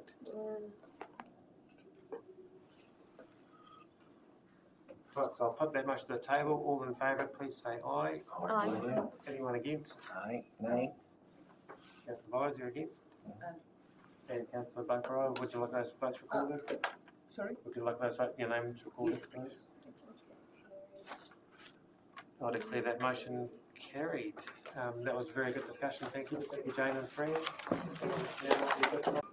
Say 8.1 the whole Yeah. thing, and 8.2, but we're not doing Great South. Correct. And one of those items has already been moved into. So do I have a second to Councillor Menzies? Upset customer if the answer is no. On the other hand, with an upset council, if 5 or 10 years down the line something comes in which results in a legal case, a consent shouldn't have been given. There's a lot to that, and you'll see in there it talks about there's elements of how much risk does council want to take. The reason I'm just emphasising that one is I think it's a difficult one. But that said, we can put some support in for staff to be able to say no and explain why, if that's the right way to go. So the first one I really just wanted to emphasise to you. Second point is you'll see that in all three services, the consultants have recommended the enhanced status quo. So what they're saying there is, by and large, it's okay, you don't need to throw anything out, but there's plenty of opportunity to get better. You can see that by the number of recommendations throughout this whole report. Some of them are recommendations, suggestions, there's a lot to it. The third thing I just want to say, and probably the most important thing, is what we do with it. And what we're saying in here is, and we're underway developing an improvement plan. Now, what we mean by that, in its simplest fashion, you've got a table with a list of all these recommendations turned into something that means something, with somebody who's responsible and the time to deliver them. And equally important is how that's monitored. So that will go to the leadership team on a monthly basis so that there's a finger on the button to make sure things happen. But also, as we work through these things, if we identify things that actually it's a risk to council because either we're not going to get them done or it's taking too long or something like that, that will then go through to the the Finance and Assurance Committee. So I just wanted to really emphasise the role that staff do their very best to do, but sometimes it seems like it's a no-win. We've got services in place, could do better, that's what it's saying here. We accept that, we've got a good direction of what we need to do and where, but probably the work's only just beginning. We'll have to prioritise it, it will take quite some time, but there's always low-hanging fruit that you can get to. So perhaps that's enough for me, and we'll just open the floor for questions. Cool. Thank you very much for that, Jane, and I'd just like to acknowledge the level of comfort that I've got with what's come out, primarily around what you said about it actually being it's an enhanced state of flow, so that's, and also the openness of the team that are willing to look at improvements as well and look at doing things better. So I'm very comfortable with where this has landed and the plans that you're putting in place to address all those issues. So yeah, I'll open up the floor. Councillor Menzies, you got your hand up. Thank you, Worship. I appreciate just the importance of what you're talking about, the monitoring of the plan, and that's going to be carried out initially on a monthly basis by the leadership team. But I would also like to see somehow this reporting back to us as councillors, and how might that occur, and your recommendation for the frequency, and should that go to finance and assurance, or should it come to this table? We all sit around both, but I would like to have that occurring. So what do you recommend on the frequency of that? Well, first of all, I'd recommend finance and assurance, because I did have a talk to the chair that this was coming up and saying there would possibly be something coming through the risk side of things. So finance and assurance, probably quarterly if you're getting the monthly. Why don't we say we're going to start monthly monitoring? We've still got the plan to finalise, but it'll be a living document. Realistically, how about, I'd have to have a look and see what the Finance and Insurance Committee, the next one is. If we put something to them then, recommended, quarterly comes to top of mind. Maybe quarterly, so that would actually fit in with, if we had it in every We'll start with that, and it might be a less, so we'll go with something this size to LT, and it might be a bit condensed, but we'll try and get something that's fit for purpose. Keep it going. Do you think you could get something by the 7th of June to that? That's our next finance and assurance meeting. Would that be feasible? Oh yes, good. Right. I like building of heads, thank you. Right, so we. Your question answered? Councillor Chamberlain? Just following on from that, I just wonder whether to see whether the systems are starting to work, why don't we get updates from the companies that raised the issues with the departments, get their view on whether things are improving or not? Yes, you'll see in here there's a recommendation for customer surveys. We'll get them in place for not just them. Yeah, I think it's a valid measure because the chief executive's already written to them. I think as a councillor, that's a true representation of things are working if the customer's happy. Councillor Wilson? Derek, to follow on from that, I guess that balance of compliance with customer service, we're always left balancing governance and not trying to get involved in the operations. The nature, through my experience of dealing with a few things, has been that if it hit that escalation point when an applicant wants to reach out to an elected member to step in and get some answers from staff, and with an impartial approach, you hopefully can communicate and play that customer service role. But that's an operations role. It's unfortunate that it slips into governance in those cases. So my question would be, what would the advice be to when you do engage as an elected member in this kind of process, and you find that at the end of navigating it all, you still feel that the experience from the applicant has some validity that should be listened to within the organisation, particularly if their perspective can be drawn from lots of areas, lots of different councils. So, it's not just someone's opinion, they have some relative examples that SDC could learn of. What would be that approach to go, hey, look, I think from my little investigation here, I feel this person deserves a little bit of an extra, let's go and talk to them, listen to them, because I think we need to learn from their perspective.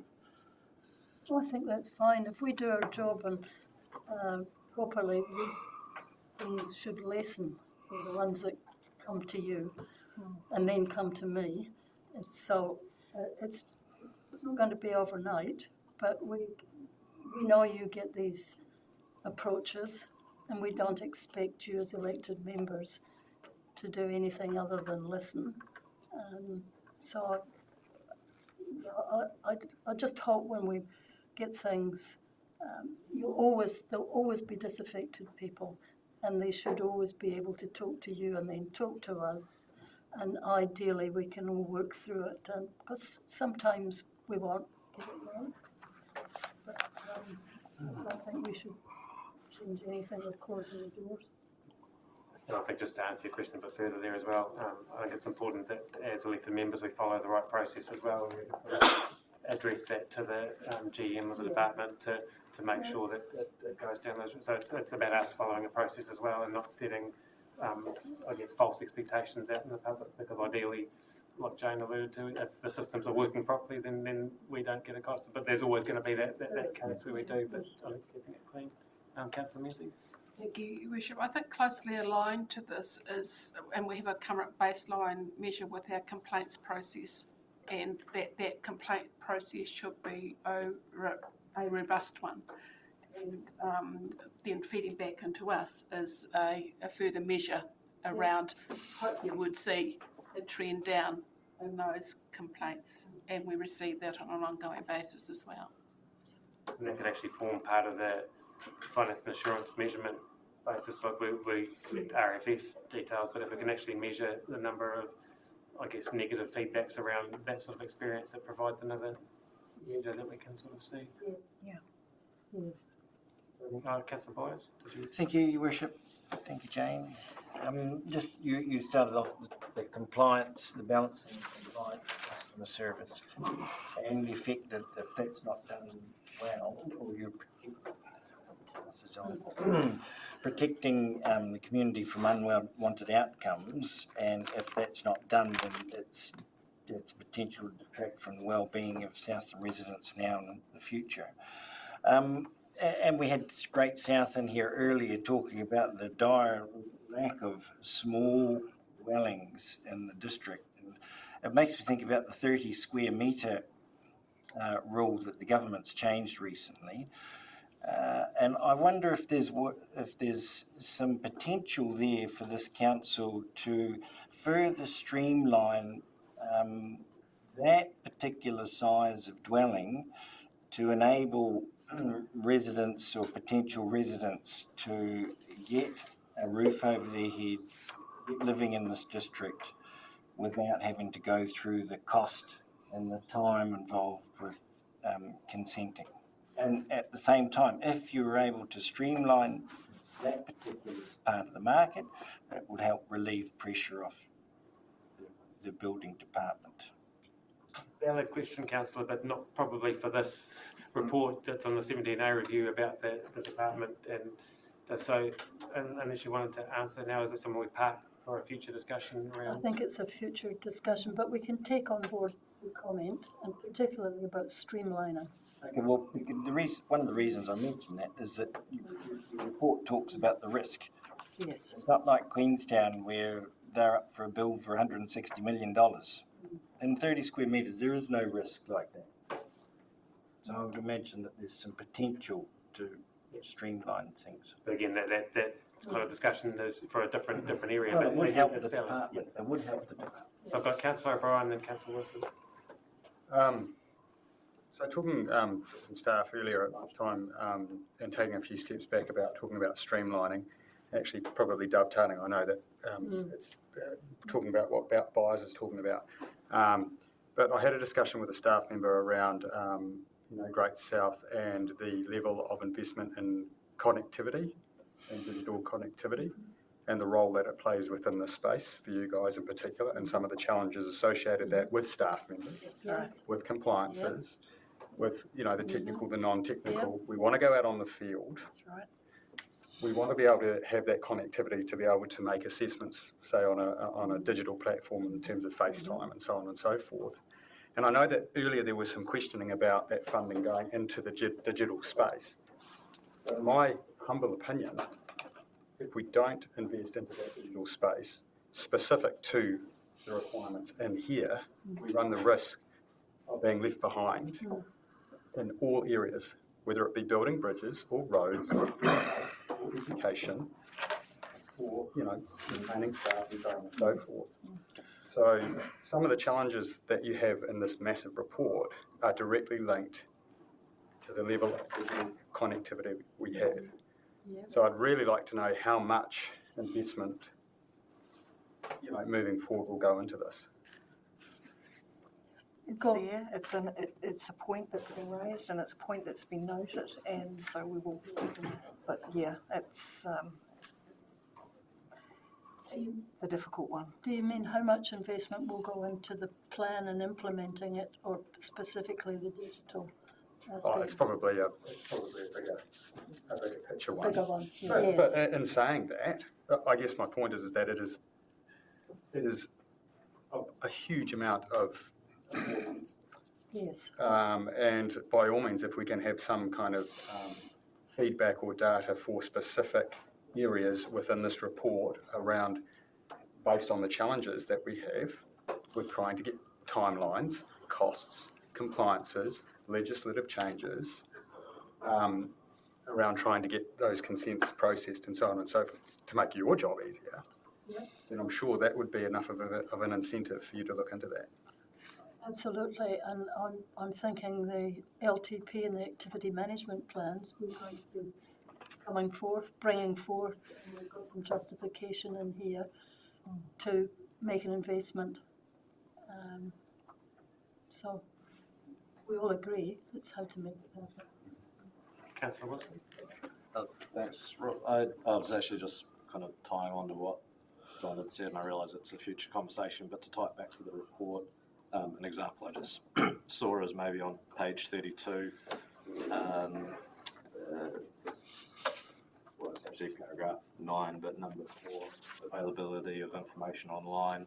One of the examples of potential development of simple guides that explain the process for common activities, questions, e.g. how do I, and it may be some forward putting out there online, how do I build a tiny home in Southland, and here's the steps, turns out it's pretty easy, here's what you need to do, and it's that definitely not everyone's at the bottom of the cliff kind of approach. Yeah, it's an enabling approach to give people the steps in the process without giving them the answers, but it's actually guiding them there without them having to go and seek expensive advice at the early stage of a process. And I'd predict you'd see less requests for more information as a KPI on that, if that approach is Exactly. I would agree. Any further questions? Councillor Grady? Your Worship, no, I think this actually ties in to a lot of what was discussed when I was sort of looking at the strategy last week. And actually, fundamentally, this is about how we manage the risk, but how do we make this customer-centric? How do we make this space way more customer-centric with the understandable process?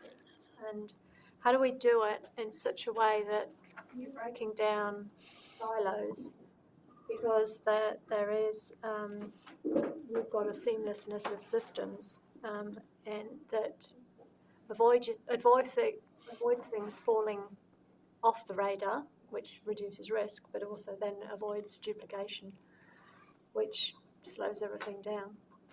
So you've got that. If you've got a plan in place that actually allows that to happen, which it sounds like you're developing, then there's a pathway through it to actually a much better future. And I think as part of that as well, just with the finance and insurance reporting, that actually gives us a two-way street to be able to engage with the process and feed into some of that kind of feedback. I'm just looking at the recommendations we've got here, and I've just talked to Fiona about adding in an F to Councillor Menzies' request. So we've got requests that there be quarterly reporting to the Finance and Insurance Committee on the process. So actually putting that as one of the motions. Are we at a point where we can look at the motions A through to E and the new F? Is someone Councillor Fraser? All in favour?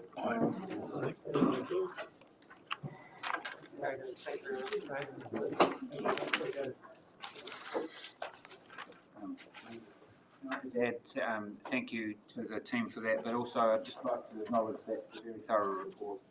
Very well done. The organisations into it. And also I want to acknowledge the consultants who wrote it, and their willingness to be part of the review as well. Added to it, and it means that it's a very useful pathway forward, rather than just an assessment of whether something should be in-house or contracted out. So I do want to acknowledge that it is a good report. So. I love reports that don't sit on shelves, and this one's going to get used, so it's even better. Thank you. Right, we're up to 7.4, the financial report for the committee on the 28th of February. Welcome. Good afternoon, Your Worship, members of Council. I'm here to present the financial report for the period ended 28th of Feb. I am taking the report as read, and I note that substantive changes from the previous report are shown in text with bold underline. With operating income for the period ending February is being 2.3 million or 3% below projection for the period to date, and the variances are detailed on page 92 and 93 of your agenda, while operating expenditure is 2.8 million or 4% below projection, and the reasons for the variance again are stated on page 93 and 94 of the agenda. And lastly, capital expenditure being $8.1 million or 36% lower than projection, with the variances detailed on page 95 and 96 of the report.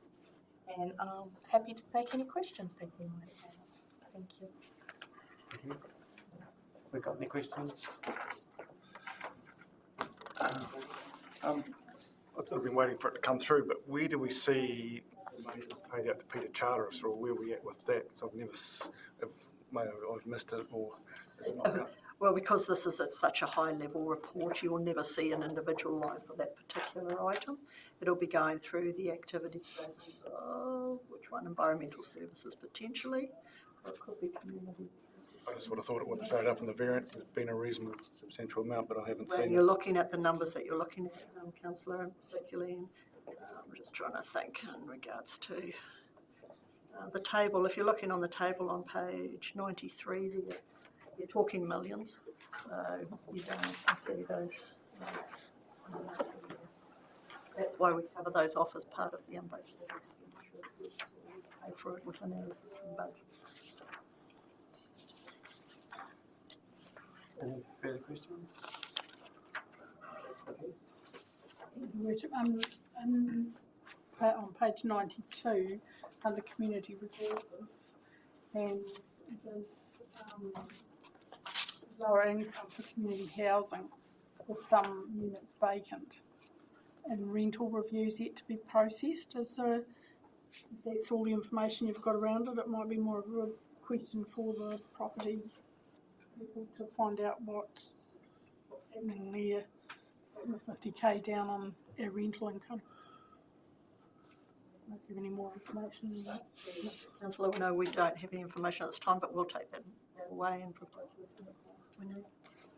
Yeah, specifically also that rental review part, because that was from what I understand, the rent set for the whole district as a whole, so they're not done on an individual basis, so it seems an interesting point. Your Worship, yeah, normally we set the fees and charges as part of the annual plan process, so my expectation would have been that they were last year, but I can't comment any more on that, so we'll find out more information. Any further questions? Thank you. How does that information come back to us? Does it come back in your next report, or? Well, we can do it either way. We can either put it back in the report or just email you all out. Emailing would then enable some earlier action to take rather than waiting to the next meeting. Thank you. Cool. So it looks like there's no more questions. So is someone in a position to move that we receive that report? And do we want to put a second recommendation in that we email out that information? We can action it, Your Worship. Joni's really responsible. If I was taking the notes, totally different, but she is. So someone, Councillor Keast, Councillor Menzies, all in favour? Okay, thank you, Joni and Anne. Got off lightly there. Oh, you're staying there. We're ready for some more. So 7.5, the forecasted financial position for the year ending 30th of June. So that's on page 105. I'll leave it back to you, capable hand. Thank you, Your Worship. The report again is taken as read, but I would, however, like to draw your attention to a couple of paragraphs in the report following on from the discussion that we had at the Financial Assurance meeting held on the 22nd of March. The first being paragraph 12, which also talks to paragraph 38. Just like to note that the Lumsden stormwater upgrade project that was originally proposed to be moved to the LTP has now been moved to the 23-24 annual plan. And also that we've added depreciation, added another 4.5 million to incorporate the actual depreciation for the 21-22 financial year. And I'd like to note that this may still be less than the actual result when the revaluation of the assets are completed at year end. The impact of the increase in depreciation is reflected through an increase in future years' rates requirements. It also has an impact on the essential services benchmark. And the revised essential services benchmark now indicates that we'll be meeting 103% of our capital expenditure based on this change. I also would like to draw your attention to paragraph 13 and 39. Apart from the Lumsden Stormwater Project, there was a further change for a request from the Oraka Upper Rima Community Board to delete the remaining budget of the Bath Road project of $13,447. Subsequent to the F&A meeting, we identified some further cost and we have removed the request from the resolution, and it has been discussed with the Community Board at their meeting held on the 14th of April, and we will be going back to make the necessary changes to the resolution. And as such, attachment E as well as resolutions J of this report have been amended to reflect this change. And again, happy to take any questions. With that, hands up and try it. I think it's a sign of a good report. So there's no questions. So we've got recommendations A through to A through to K. Someone in a position to move? Councillor Ravenclaw. Councillor Fraser. Any further discussion? All in favour, please say aye. Aye. Anyone against? Carried. Thank you very much. Now, the next one will be the school holiday program that we've put in there. So the next item on the report is the school holiday program, and due to the external attendees and being school holidays, ironically enough, we're going to move that to a future meeting so that the officers can attend. We don't need to move that on. No. So I'll move to job registration fees. So 7.7 opens on page 133 of your agenda, and I'll welcome Julie Clardy. Good afternoon. I'm pleased to present this report to you. I will take it as read, but I do have a few comments that I'd like to make first. The intention of this report is to set the dog registration fees for the next financial year. We are required under the Dog Control Act to publicly notify those fees at least once before the 1st of July. And so the fees tend to be put up before the full set of council fees and charges have been decided, just to make sure that we get that timing right. The day that I needed to submit this report, I did receive a request for resolution that related to the fees. And so I included that as well as another similar request to this report, but I didn't have time to make a recommendation, and so I'll apologise for that up front. I have been researching these two requests, and I've actually spoken to a number of other councils about these requests. As you know, I've been acting in this role for only a few months, and so I have necessarily quite a lot to learn. What I've learned is, although the requests do relate to the fees that are paid as the type of dog, these sorts of requests are typically addressed through councils via the bylaw. And so we do have a dog control bylaw. It's dated 2015, and so it is due for review in the next couple of years. I've only found 2 other councils that have had similar requests. One of them has actually added to their bylaw some additional wording to address this sort of request, and another has not. So each council has the right to make their own decision as a resolution. And to my knowledge, the 2 opportunities for resolution are, 1, a council meeting such as this, and secondly, a bylaw. The recommendation that's come to me since putting this report up is that we consider these requests under the bylaw, and so I'm going to propose up front that my resolutions D and E be amended to be a single resolution that requests of this nature be considered under the bylaw review that will be coming in the near future. I don't know if you want to ask any questions around that before I move on to the actual fee side of things.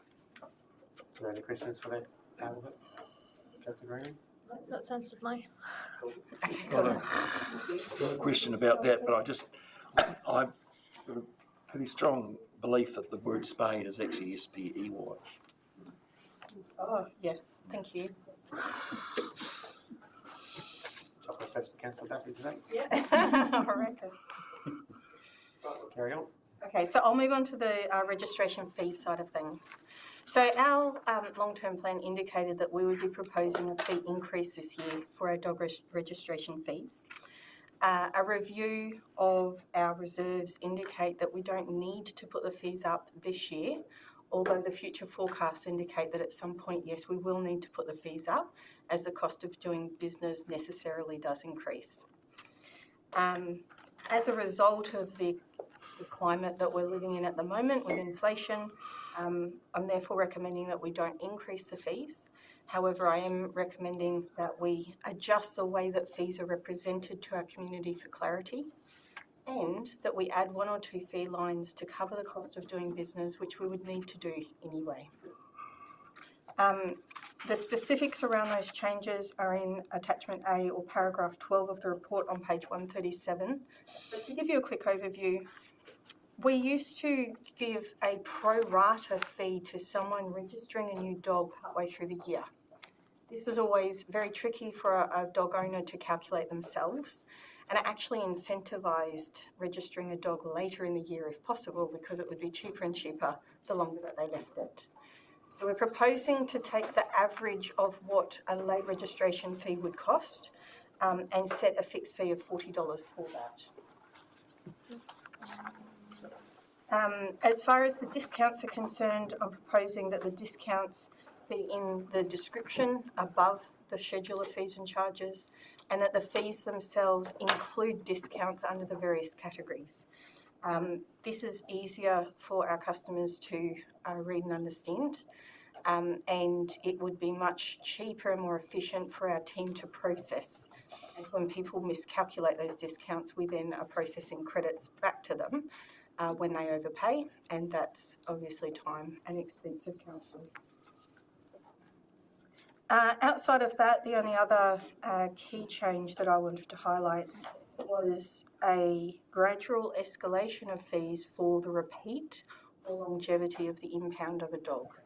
And so this is more to encourage responsible ownership by dog owners rather than to punish them should their dog be found to be a little escape artist, of which one of my old dogs used to be. It is our duty under the Dog Control Act to try and encourage responsible dog ownership for the benefit of our community. And so that is one of the measures that's been recommended to me to include in this report. Other than those things I wanted to highlight, I'll leave the report as read and open up to any questions. Just a couple from my point of view, knowing that the department's partially funded by RAPs and partially funded by the UK, but I'm correct in that assumption? No, my understanding is we're fully fees funded. Fully fees funded? Yes. So with that not increasing the fees, are you comfortable that we're not going to be doing sort of an unbudgeted expenditure later on, or that's not going to have an impact down the track where we have to do a sudden jump from where it is now to, like, are we better off gradually increasing, or are you comfortable that in the current sort of environment we can keep it at that level and not have a big jump down the line? At this point, I'm comfortable. We are in discussions with other councils to have a one tag for life for our registration tags, and it's foreseen that that will create some efficiencies in the way we do business and help alleviate some of the cost increases. And for that reason, we have the long-term plan coming up and forecasting at a longer period. And I do believe that by leaving it this year, we can then incorporate many of those other projects and do that forecasting within that context. Are there any other questions? I'm just looking at the breakdown of the control budgets over the 4-year period, and it's definitely all around the control. And in order to I guess, promote responsible dog ownership, I note that lots of other councils around the country actually have fairly increased amenities for dog owners, dog exercise areas, and some of that control aspect is around maybe not having the amenities in the community. Dog ownership and registration fees, if it is fully fees funded, is pretty much an exact user pay model. But if potentially into the LTP or open spaces project, whether being able to look into, rather than just looking at the control costs, but actually managing and promoting responsible dog ownership by providing more services. I'm not sure how to take that conversation forward. That's not going to affect these fees right now, but in the future to have the conversation around what services dog owners actually get for their fees, other than just paying for the dog control and the no dogs allowed signs. It's does that then fall into a more shared ratepayer through the LTP or through? I guess in answer to your question, it would be LTP kind of targeted discussion if there was an appetite from the community to have, I guess you're talking about like dog exercise areas or that sort of thing, and where the funding, what that would like. So yeah, it's different to this. Yeah, it's a conversation that could crop up.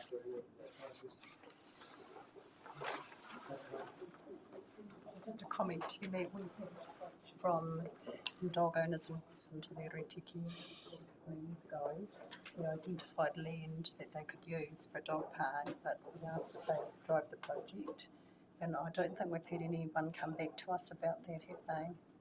No, the person involved has become a travelling person who now lives in the caravan, and so it's probably not the top of their agenda. Well, I'll task, but I think $40 fee, Julie, is streamlining some things for you.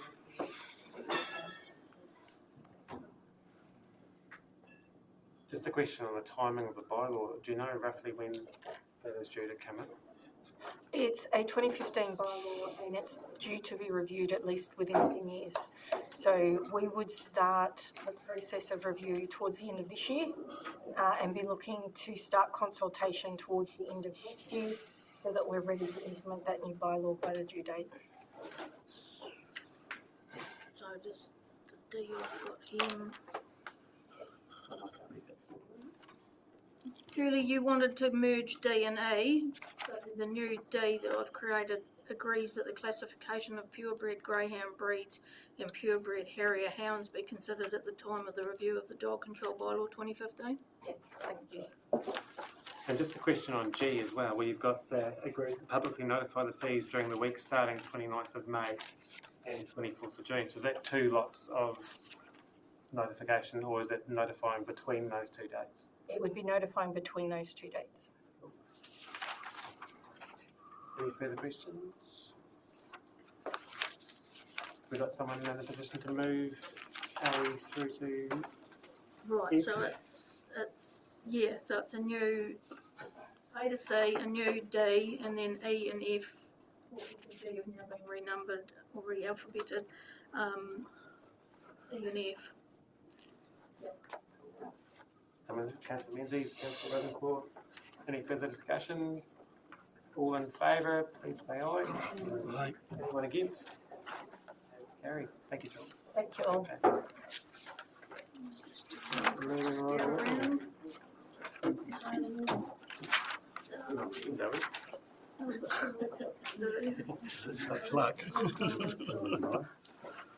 Right, so we have the subdivision bylaw code of practice overview.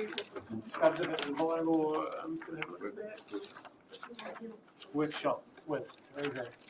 Welcome.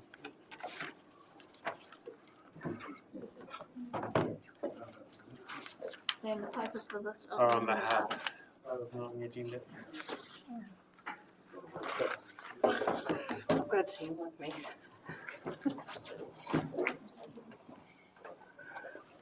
Just to read 2 more, but we can progress. So, good afternoon. Good afternoon.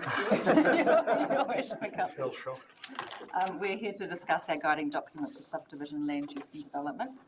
This is a highly technical document which governs how development is to be undertaken in the district.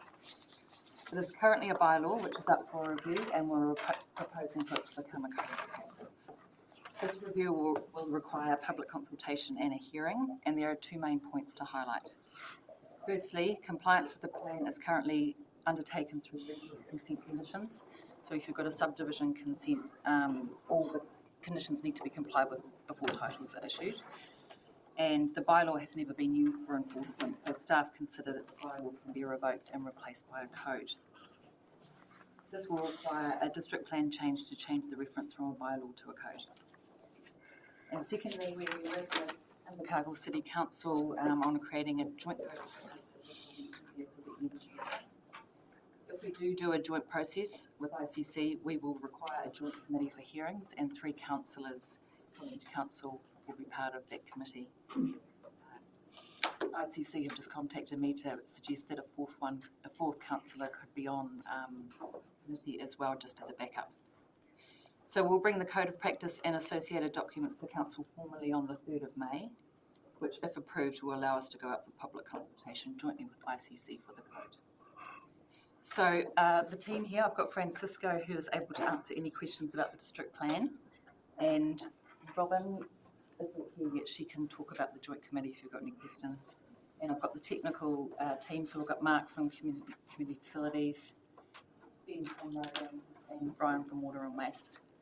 But before we get to the technical, we're happy to take questions on the process initially. So if you've got a question, do you want to say anything, Francisco? Or That the bylaw is linked to the district plan. That is why we need a district plan change. But the change is simple. It just changed bylaw for the new code. It's just writing. Okay, it's not that we are going to put a new policy or new regulation, new rule, nothing. Just rewriting the bylaw for the name of the new code. Thank you. So has anyone got any questions about the process?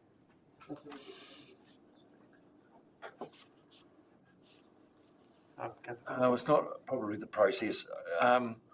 We have talked or alluded to occasionally the prospect of development fees in some cases, which we sort of put into abeyance and said we'd revisit at a future time. Is this a time to have that discussion, or is that another matter? Yeah, through you, Your Worship. In terms of the community facilities area, in the past, we've been given pieces of land as a contribution. What we're saying now is our preference is for a financial contribution. So that is in here when it comes to contributions towards reserves. Because we already, in a lot of our townships, we already have a lot of existing reserves. And what we've been finding is we've been getting the pieces of land that are not required or aren't of any benefit to the subdivision. It makes it, it becomes a burden on the ratepayers to maintain those in the future. So what we're saying is unless there is a good use for a piece of land, we will ask for a development contribution.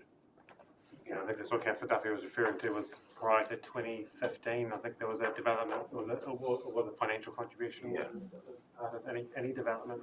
Yeah. Not just subdivisions. But what piece of work would trigger if we did want to bring that back in? Would that come through? That'd be a separate policy, wouldn't it? Okay. Any other questions? See how these online again too. Yes. So we could move to the technical team. So I've got roading first. So Ben. Okay. Good day, everyone. So for the roading part of this document, there aren't many major changes. We've predominantly just either done clarifications or reconfirmed specifications that we already implement. These include things like the required concrete strength for mountable curbs and adjacent footpaths, reinforcing the developer's requirement to carry second coat seals, the requirement for dark sky compliant street lighting, and the other main focus area in this update is with around the road design cross-section standards, which outlines the type of roads, the amount of dwellings, and the widths that each of it needs to be. Predominantly we've relooked at the private right-of-ways, and we've actually decreased the requirement of a 5 metre right-of-way down to a 3.5 metre and for 1 to 3 lots, and then a 4.5 metre right-of-way for 3 to 6 plots, and have removed the 7 to 12 lots right-of-ways, and they'll be constructed as a cul-de-sac. Those are our main areas of focus, and part of this is also to align and knit better with some of the ICC standards as well. Questions?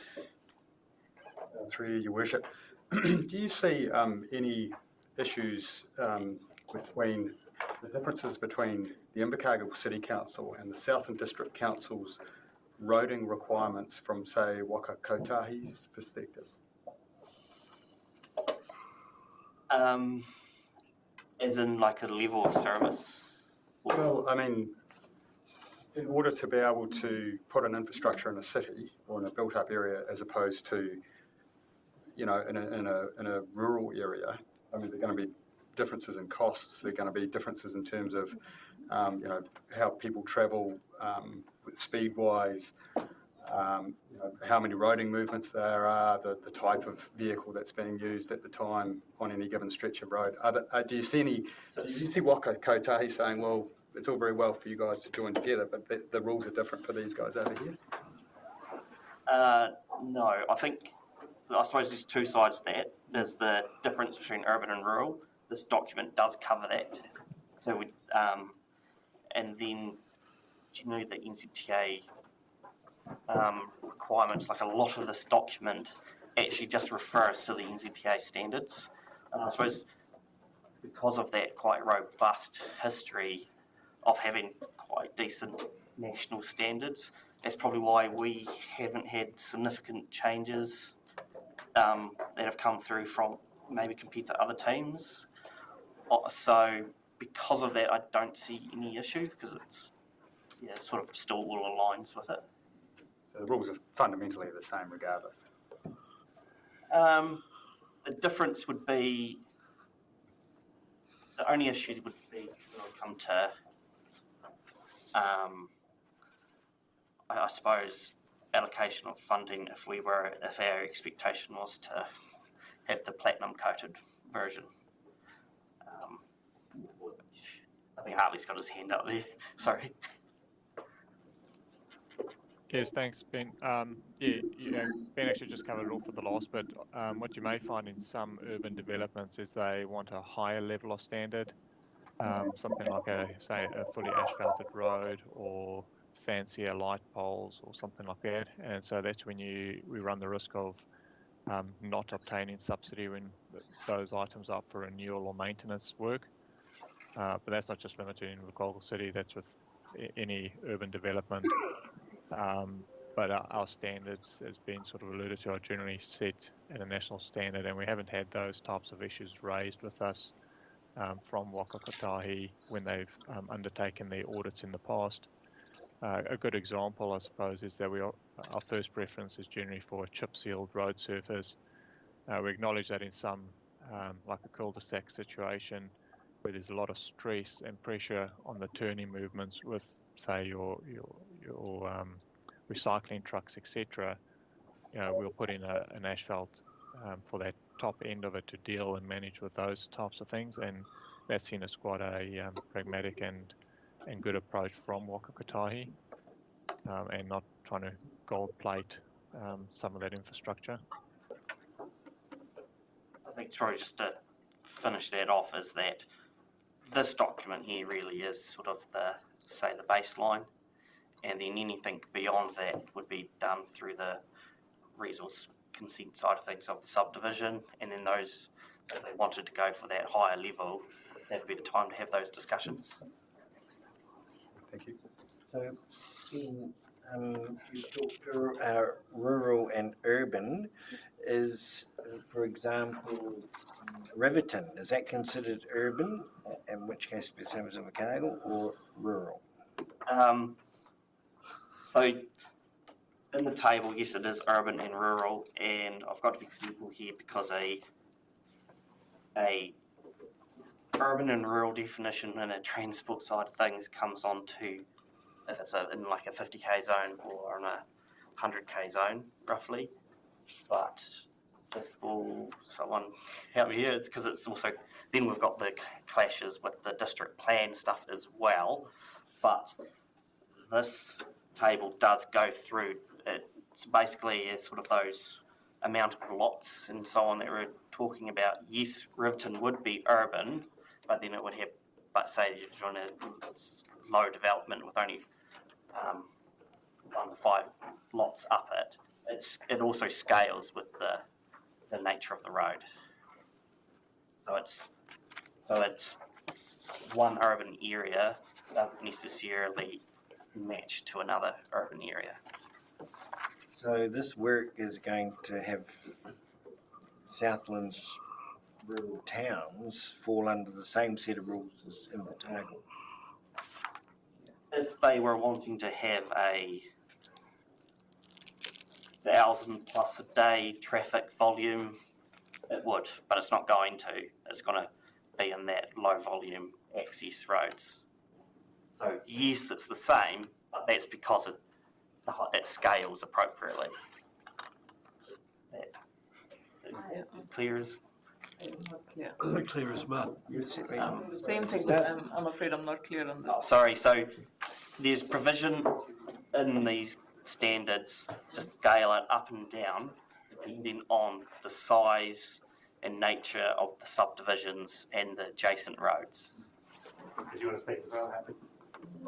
Yes, thank you. I suppose to summarise, in short, your urban towns, as we typically know it, or classified, your Tianaus, Rivertons, Wintons, they are considered urban.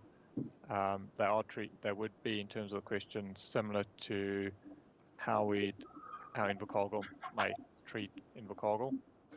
But to Ben's point, a local road in Invercargill versus, say, a local road in Riverton, Winton, will be the same, and the look and feel's the same, and there's no real difference around things like your curb and channel, your footpath requirements, the road width, etc. So if you scaled up to a different level of road, then the width of the road and the look and the feel of the road would change. But at the same time, the volume of the development, number of dwellings, etc., would equally be scaling up. But there's I suppose I'll pick on curb and channel. There's no point in us requiring curb and channel if there's an appropriate stormwater system in place that can connect to that. So there is those, or a degree of pragmatism that still needs to be taken for us, particularly our smaller townships where we may not have some of that infrastructure that can be connected in. But often with those developments, if it's a 100-lot subdivision, such as occurring in Tianau, we do have a stormwater system as an example, so they do connect into that, so we would expect curb and channel, etc., to go in to match with the township. Hopefully that answers the question, because something like, think of a place like Lime Hills or Browns, we wouldn't be expecting the same level of development and infrastructure to go in there as what we'd have in Tianau or Riverton. So yeah, there's a degree of scalability and fit for purpose.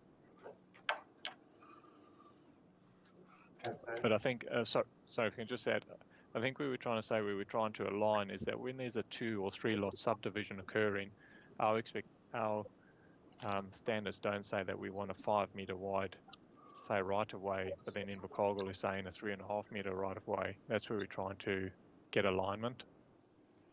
So whether if the developer's doing some work in Invercargill and you're doing work in Tiana or Riverton for a similar type of subdivision, 2 to 3 lot subdivision, they can expect that they'd have to put in the same type of infrastructure, or, such as a 3.5 metre wide right of way. I saw Councillor Fraser next, and then I was just going to say, in Winton we have footpaths on technically one side of the road for the most part. Is that still kind of part of this plan, that it would be only required on one side, or would you be wanting to lift the game for them, which obviously then we inherit servicing of it in the future? So as part of this, yes, so different volumes of road at different locations dictate if it needs 1 or 2. Yeah. So, and then I suppose this is what comes back to, this is the baseline. So I suppose if it was a particular area that didn't want any, or whatever, then they can take that pragmatic approach when the resource consent comes through.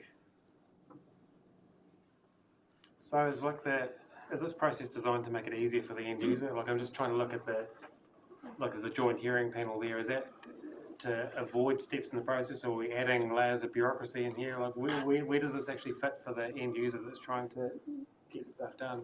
Is it? Yeah, so one document, we've had initial support from developers that having one guiding document in both councils and operating into both areas is it's better to have consistency. So that's been supported by them. And the joint process, the joint committee means there's less resources from both councils. We're joining our resources together. It makes me a bit uncomfortable trying to be the same as the city. It seems, okay, so there might be some savings on some committee or documents, but I think there's a certain amount of attractiveness to having some independence from a city, given that we're a rural area. I think there's flexibility within the code to cater towards the different scenarios. So that be true for each. Yeah, I think that the message we're getting from the developers is they want consistency. So they want to know that if they're going to put a subdivision in, then they're going to have to do the same things in the city as what they have to do in that doesn't wash with me. I've been trying to get the same thing in my head. Where does this stem from? Are we making it less onerous for them? Because if developers are working into separate areas, they would expect separate regulations. We are not the same.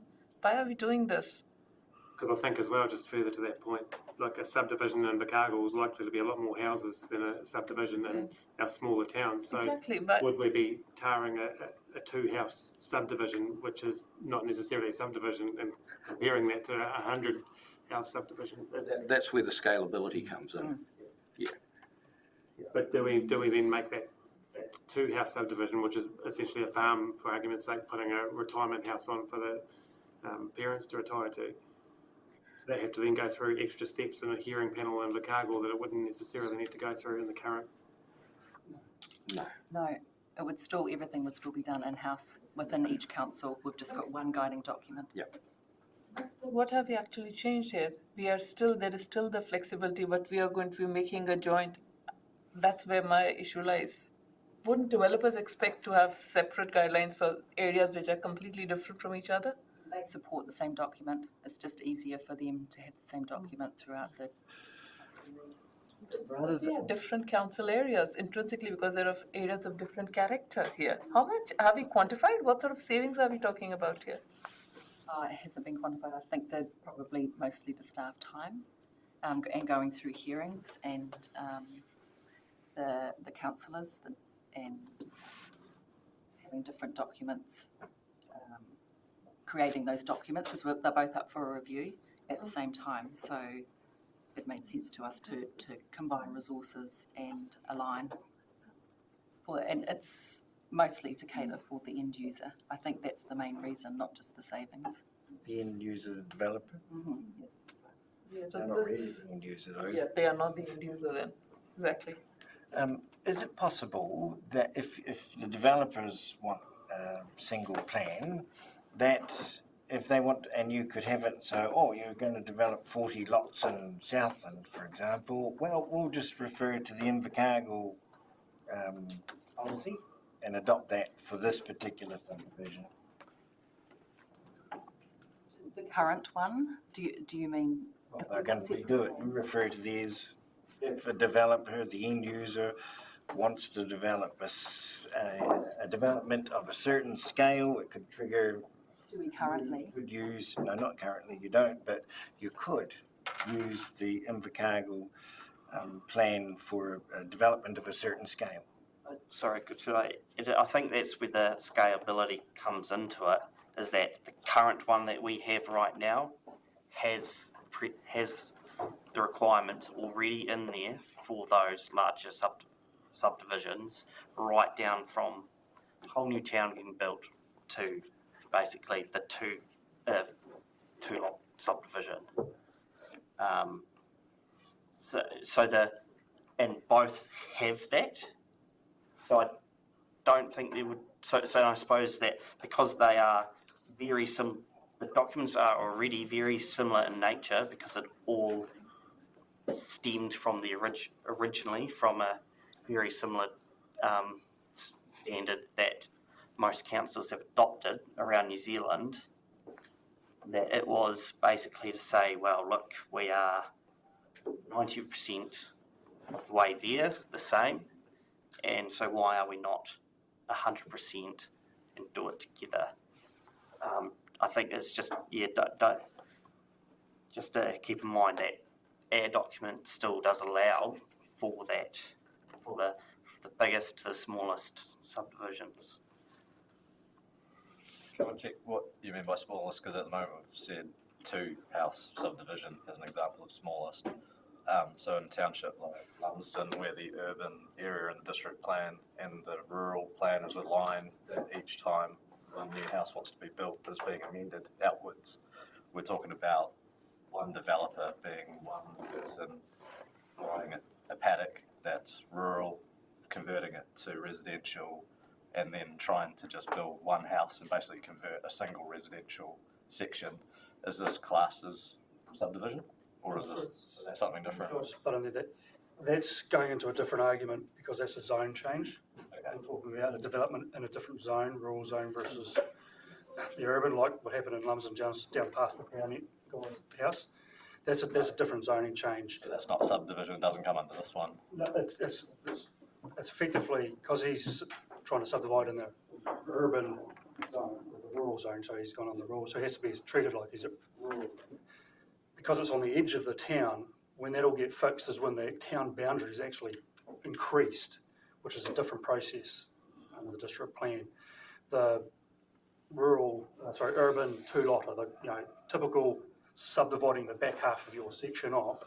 What we've done here is in the past, in our previous existing document, for that guy to have a private right-of-way up to connect to the back half of the section he's subdividing off, we said it had to be 5 metres wide. Everyone else is down at about 3 metres wide, which is more practical. But we're adopting that, which ICC and everyone else says. So it doesn't matter if you're in Lumsden or if you're in Invercargill. If you're splitting off the back half of your section, we both have the same rules as how wide that reserve is to get to it and the formation it needs to be to access it. If you go up to a 50-lot subdivision, it doesn't matter if it's in Lumsden or it's in Invercargill. The infrastructure servicing that subdivision, being in this case, be large, you'd be talking about vested assets. The road width, the road footpath, everything like that is the same as in Invercargill as in Southland, because it's the same size, it's the same scale. So the difference between, like, we're talking about Southland towns being smaller towns than Invercargill, that's not really as a relevant argument because it's the size of the development that's happening. So if there was this Tianao, I'm from Tianao, we've got 100 plus subdivisions going on. The roads in that subdivision, the widths, the standards they're built to, the footpath requirements, the street light requirements for that subdivision is the same as in Invercargill or in Southland. That's at our base level. If they want those roads to be fully asphalted and all that, they can propose that, and then it's decided on council. We wanted it, for example, so chip seal as the base level because of the whole life cycle costs are cheaper for a chip seal road than an asphalt road. We're trying to protect the end users. Same with the private right-of-way formation for a 1-lot or a 2-lot. Private road, we're trying to protect that end user. We don't want it to allow anything to happen, and then the guy who buys a section for the time has a right-of-way that's fallen apart. Who's he going to come to? To us? Sorry, it's a private right-of-way. But we're enforcing or ensuring that a certain standard is met so they are protected. So the whole difference between a Southland town versus a Invercargill city is kind of irrelevant in that frame of mind because it's the size of the development we're talking about, the size of the subdivision. Just a clarification on that, so look, the likes of the stormwater, which is discussed, is different. So Invercargill is 99% chance going to have stormwater requirements, whereas the towns that don't have that, so where curb and channel would be in Invercargill, but not necessarily in ours. So how does that work with that shared standard, with that flexibility? There is flexibility in the document to go to a different system. When you talk about a stormwater network, don't just think it's sumps and pipes. Open drains are a network. That's a stormwater network, and it goes to an outfall or it goes to somewhere else. So that's all. It's just a different standard. So our document does allow that. So we don't have to have a new subdivision in Garston and curb and channel. We have to manage the stormwater. So it could be by curb and channel, but it depends on the scale, the size of it. So if it's a small thing, a place that doesn't have infrastructure, we can allow that as long as it's managed. And how it's managed is the key. It's around So are they going to be non-negotiables, like the width of a right-of-way or the width of a road? Or was there flexibility across everything? I'm just trying to get my head around. There's flexibility because, again, it comes down to things like the number of lots that they're proposing to and the size and distances and those sorts of things. So if it's a small half dozen lots or 8 lots and all that, we've got a set scale that fits into. If it's 8 lots, it fits into this scale, which means this road needs to be this wide to service that amount of traffic, etc. like that. And it might be that it needs to have footpath and all that. But if you do have a situation where we don't, streetlights, the rest of the town doesn't have streetlights, well, that's where it comes to the discussion around should it have streetlights? Are we going to work towards the town having streetlights? We'll get him to put streetlights in and then we'll come and put streetlights in later. Or do we dispense that? There's always the mechanism to a suspension against it, so you don't have to. That's them asking not to meet the bylaw, and then that comes to effectively the chief executive to say we agree because X, Y, Z. So there's definitely that ability in there. There always has been. Thank you. I find it very difficult to get my head around, and you live and work this with this every day. Can you tell me what there would any potential disadvantages to going to this this replacement document for our ratepayers or our towns? Disadvantages, to be honest, in my opinion, no, because what we're trying to do is we're trying to align it greater with ICEC. With if you own a chunk of land and you want to do a subdivision and that you go to a developer, you don't want back and forth with council, irrelevant of which council you're doing, because the rules are a bit different. You want those guys to know the rule book, and by having the same rule book together with ICC for the same pot of consultants that you're going to be engaging, you want them to know the rule book. So why would you have multiple rule books? The rule book is based off a New Zealand standard, NZS 4404, subdivision lands development standard. That's a New Zealand standard. The only difference is for different councils, they just put in their tiny little tweaks, effectively, that may be like us, because we've got a lot of smaller communities, a lot of rural communities, so we're getting a bit more information to account for those. But because of the scalability of the document, that's why we're going with a joint with everyone, because at the end of the day, it's going to have the same consultants are going to use this document that are going to service yourself, or they're going to service Jeff Thompson buying hotels in Invercargill. He's going to. Okay, I just want to know that you've considered our ratepayers, whether they be subdividing, whether they be going to building a house or whatever, in the discussion, and there's going to be no disadvantage to them by going towards. I'm not too interested in just the advantage to the developers. I want to know that it's not going to be of any disadvantages to our ratepayers. Thank you. No, we're trying to get it tighter. We're trying to clarify the little discrepancies that are in it, have been in it, the inconsistencies that have been happening over the years. We're trying to fix those sorts of things and get them right, so everybody knows what the rules and everybody's getting a consistent approach. It shouldn't be a disadvantage. Please, the beginnings of a migrant starting here. Just if I could flip the question on the other side, if we retain those individual codes and we just align the two, say, if it's a 5 division, say 10 section subdivision, or a 15 or a 20 or whatever, those are aligned on both sides. Would that not be all right? Currently, most of it is. It's just there's a couple of small parts that aren't aligned. That's what we're trying to align. So then if we retain that, and then we don't have to go about, making all these allowances, because for a developer, and when you're talking developers, I'm assuming you're talking about the bigger players in the market, for them, 50 here or 50 here wouldn't matter because both codes say the exact same thing. Would that be a disadvantage? Two separate documents, but you're just aligning those bits in.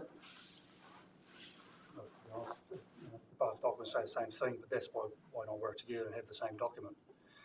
Because that is for the developers, but we're also looking at others around because for the bigger players, sometimes these costs are not even that much. They are used to this. They have a whole lot of consultants and everyone who gets in between. For them, it's not that issue. But I'm just thinking, what would the smaller individual ratepayer lose in something like this? Well, I think that's the feedback we've got from the agents of these smaller subdivisions and these smaller people. Our feedback is from their consultants they're using. They want the consistency and they want the joint document to see the benefit is. Because they're the people who are representing those smaller developers and those smaller individuals. Through you, Your Worship, if there was represented, I mean, essentially what you're saying is if there was representation through one document, then actually the cost to the end user and an individual ratepayer is less because they're not having to consult two different sets of documentation. If you have something, Oh, just a question about, I've heard lighting mentioned before, so I don't see lighting mentioned in the infrastructure at all. I've seen a case where the ratepayer had to go and pay for it later, the ratepayers being all of us. So what's the consideration of that? So this document should outline in certain what situations lighting would be required. Lighting would be required to what standard. So the hearing panel would be used for things that fall outside of the. So if you tick all the boxes for what's in the Bible, you don't need the hearing panel, or is the hearing panel to assess every case for a subdivision? Sorry, so the hearing panel is just a one-off. So that's when we go up for public consultation. So we will okay. Yeah. that. So the hearing panel will hear that, deliberate on it, and then provide both councils with the final. Oh, that makes more sense. I thought the hearing panel was for in case, so I was on a different page. A little change. So through your worship, probably we are going to need to, because the hearing process for under the Local Government Act is different to the Resource Management Act. So we are going to need two processes of hearing, one from the Local Government Act with people experiencing that, and another one for the Resource Management Act, okay, for change the district plan. Okay? Because again, the bylaw and its process or the next code of practice will be linked to the district plan. So that is why we need to change the district plan and we need to follow the process under the Resource Management Act. Again, we are not changing the classification of the zones. Rural will be rural, urban will be, well, all the zones will be the same. We are not changing the district plan. All the provision in the district plan regulation rules will be the same. What we are changing is the code of practice that is more technical. Okay? So that is something that we have to have in mind. We are not changing the district plan. We are changing the wording from the bylaw 2012 to the new code of practice 2023 program. Okay? But about the hearings, sorry, repeating again, we are going to need two processes because they are two different acts with two different processes. And probably we are going to have some different timing that will be also different in a few weeks. But do we need a hearing process for the district plan? Yes, yes, So that is part of the requirement for change the plan. So would that then make sense to tie in any other potential changes to the district plan that are needed so we do it once? Or is it like having that whole, I guess, process set up around changing a district plan? Do we need to look at a bigger picture around it? Everything else needs to be changed? Or well, it's a small change, so both can go in parallel and following quite the same timing. And if we have some submission of the district plan, again, will be some minor stuff because we are just changing wording, not the district plan. So it's something quite simple, okay? You still have to go through that consultative process. We have to go through the process, of course. So if you're doing that anyway, it would kind of make sense because you don't want to do that twice. If there was something else that was going to come up in 2 months' time or 3 months' time, you wouldn't want to go through that whole process again. Yeah, we have, and the ideal is going through in parallel with the same process because quite the information that we are going to get for the submission from the district plan will come from mostly for the technical part. Someone say, okay, we love the code of practice, that means we want to change the district plan. But if they are something that is not happy, we have to listen in the side of the district plan, like, okay, they don't want they change the plan, okay? So, but about the district plan is simple. About the zone, that returning to the question, will be the same. Rural will be rural, urban will be urban, the location will be the same, etc. What we're changing technical staff, that they are under this bylaw for the new technical staff in the new code, okay? Thank you. The district plan could take months and even years to get operative, so. Yeah, well, that's, yeah, when I hear about district plan change, I mean, it's never an easy process, so that's where I get Through you, Your Worship. You're putting these provisions in place, I presume, because there'll be certain levels of projected growth, not only within Invercargill City, but also within the wider district. Will our staff, I'm just thinking about our staff for a minute, do our staff, or do you perceive any risks to our staff in terms of the extra workloads that they may incur based on that level of projected growth within our district? And if that is a possibility, are they able to use, say, your engineers and your resources and to build this infrastructure? We're talking about building codes. Are we able to use your resources in a way that's going to mitigate against those pressures on our staff? Answering about the present time, we are doing it. We have enough for do it. Focus on the future, we are going to need more because the country is growing in all senses, okay? Environmental, urban, so we are going to receive more resource consent application, etc. But it's something that I don't have the right answer at the moment because it's something that we have to evaluate how we are going. At the moment, we are quite tight of time, but this one is part of the kind of program that we have between us, okay? I'm thinking mostly in resource management team. I don't know if the other team, they are good with the staffing that they have, but what I can say that we are aware about our limitation and we are working on it. With our manager and the other team leader, we are in process to balance our team because like every place people leave, you have to hire someone else, they are training. We are aware of that. We are aware that we are going to need more people, but it's not for this one. It's because New Zealand, the Southland District Council is growing in environmental issues and social issues, developing because population is growing, etc. It's not only this one. Thank you, Rob. Just an example around, say, the water supply on the code. What change will there be? An example of the change to the water supply requirements? Well, if there's reticulation in a township and within the approved or the required distance of connecting to that supply, there'll be no change. There's no changes planned as part of this document. As far as a new water supply, is that what you're questioning? Yeah, could be an example. Change be there. I think it's unlikely that any developers would be developing a new township that would require a new water supply. But it's possible, but I don't see that happening. And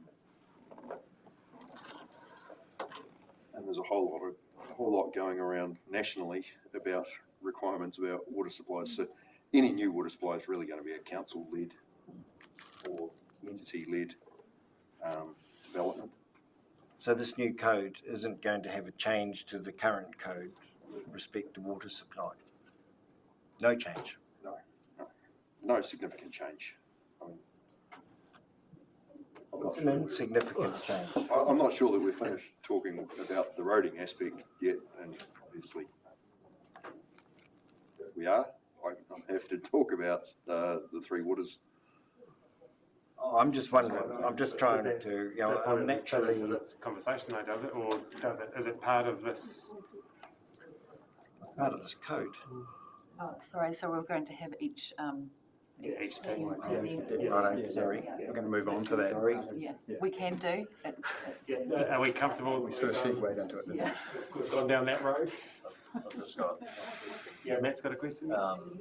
just the third council, we've talked about ICC and SDC and getting some consistency in this.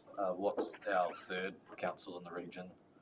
Where are they at with this? And so if you look at Riversdale and Mandeville, they're quite similar townships. Invercargill City and Garston are quite different. So how does that border kind of look at the moment? They undertook a review a few years ago, so theirs is quite recent, but both SDC and ICC are required to review theirs now, so they've just aligned. So the next time Gores comes up for renewal, it'll be a logical time for them to jump into the. Okay. So happy with that? You got enough information from us? Sorry? No.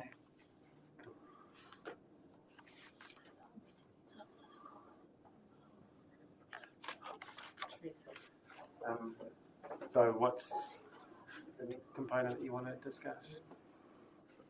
What's the next set? Do you want us to go through the next set? Like Brian is happy to provide a summary on the stormwater and the wastewater as well. Yeah, well, and Mark's here for community facilities and landscapes, but only if you want to hear it. well, what I guess the question back to you is what are you wanting from us? What kind of a steer are you wanting to? We just really want to make sure that you're all familiar with what we're trying to achieve, and coming back in a few weeks to ask for the documents to be released. So it's really a familiarisation for you all. Well, I guess we'll get a quick summary of the other two. We're probably not as extensive as the last one, but. Righto. So the Three Waters aspect of the. We'll come up to the.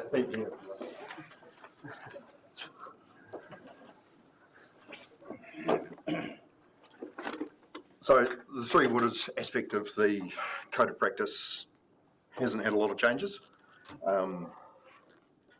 mainly because there was a consensus between SDC and ICC that with the state of change in the water supply, stormwater and wastewater treatment side of things, that everything's in a state of flux, and remaining with the status quo currently is the right thing to do until we have further guidance as to what's going to be happening. So our two documents were actually quite similar across SDC and ICC anyway.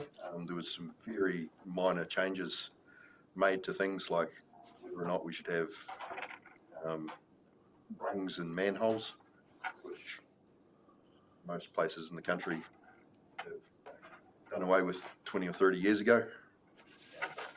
SDC had also, because of safety aspects. Manhole rungs tend to rust and cause a safety hazard and encourage people to go into unsafe spaces. So we came to agreement on that. We incorporated a couple of little changes to the documents by bringing in some resilience references regarding earthquakes. Because obviously there was quite some good work done post 2011 about resilience of infrastructure, and it's long overdue that was incorporated into our document.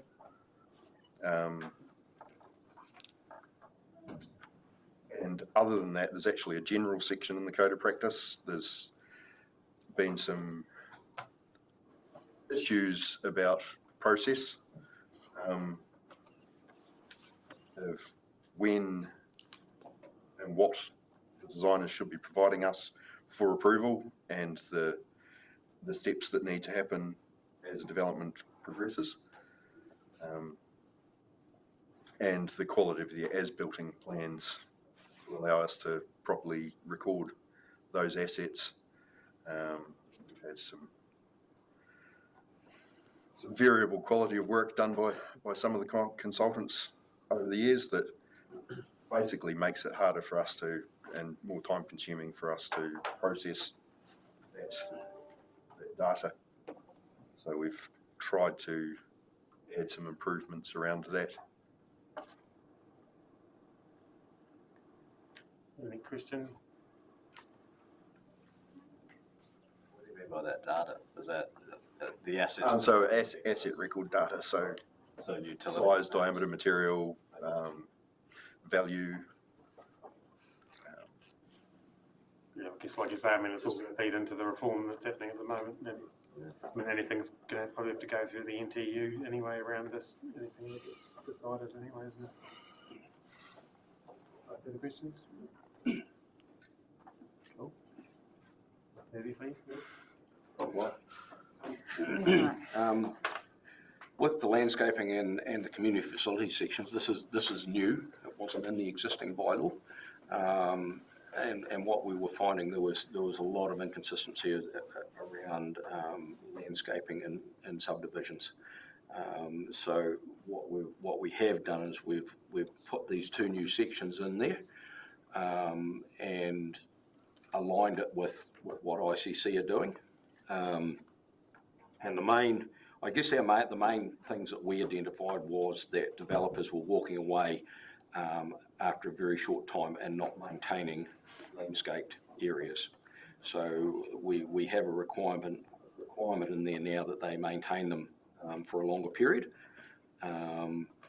We have a set standard for paths that are going through developments, and as I said before, we are looking at financial contributions as opposed to pieces of land. And it also comes down to park benches and street furniture and that sort of thing. We have our tree maintenance plan, which will be coming to council. So this document aligns with the ongoing maintenance of trees as well. So that supports this piece of work. Essentially what we're saying is that the developers need to look after these assets for a longer period of time, until such times we get people in there building houses and start paying rates, so that then they can pay for the increased level of service moving forward. So the onus is on the developer as opposed to the ratepayers. Your Worship, and to that extent, then there's enforcement ability in that space, which is going to be really beneficial when I think about some places. Is that in the form of a bond, or is that? There is no bond allowance in here. That will be, I guess,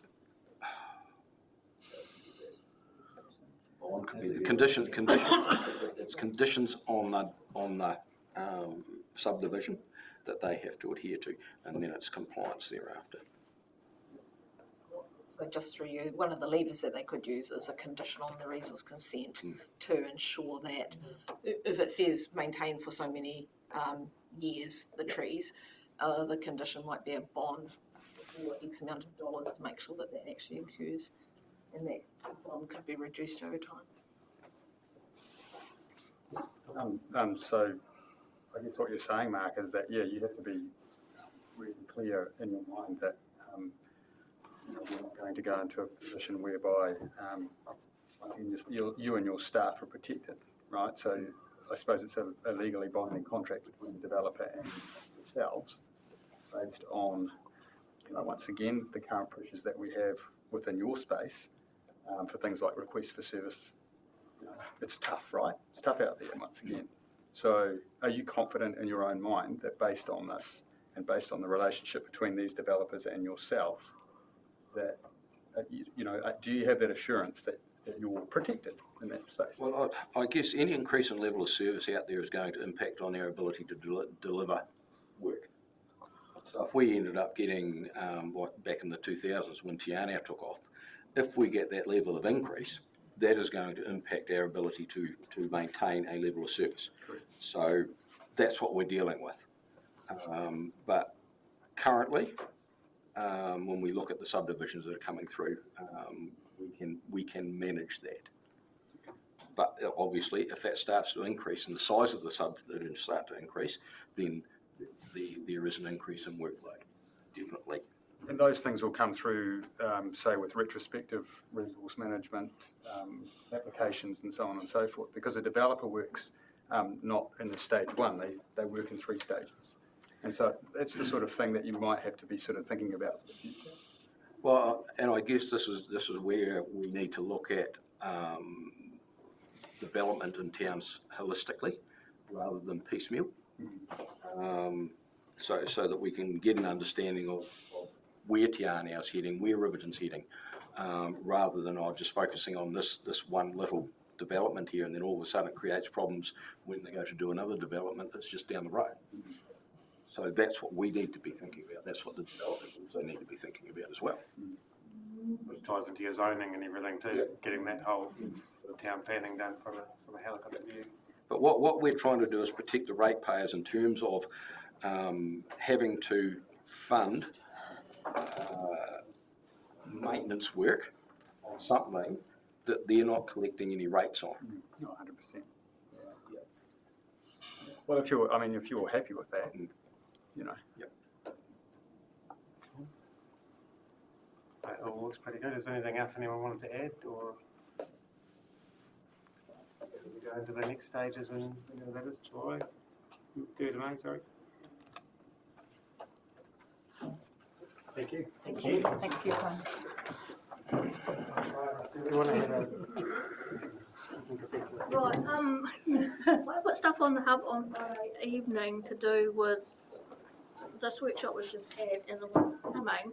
The one for this workshop I managed to stuff it up and attach the wrong thing. So there's a new version of the subdivision stuff on the hub and I will new get there's no confusion. Yeah. So we can see both the examples there.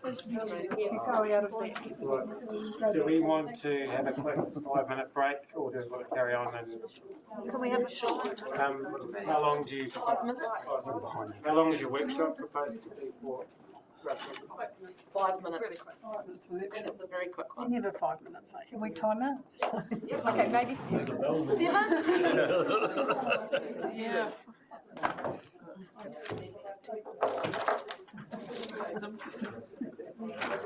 Oh, sorry, mate. Oh, you're right.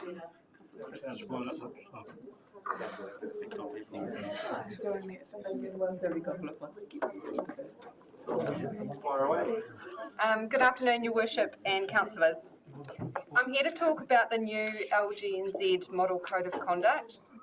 We're wanting to know if there is an appetite for adopting a new code of conduct during this triennium. By way of background, when you were adopting the current code, Robin advised that she would bring the new model code to you in 2023. So that is what we're doing now. A code of conduct is an important guide that ensures that there is an appropriate standard of behaviour shown by elected members. It builds community confidence in our systems and processes, contributes to good governance, effective decision making, community engagement and accountability. It encourages effective relationships both within council and between council and the community. I won't summarise in detail our existing code, as I'm sure you're very familiar with it. But moving on to the new model provided by LGNZ, if you have had a chance to review it prior to this workshop, you would have seen that it's a very different format. It contains a 1-page members commitment and then has numerous appendices that provide an explanation, relevant legislation, plus a policy for dealing with breaches and case studies for assessing breaches.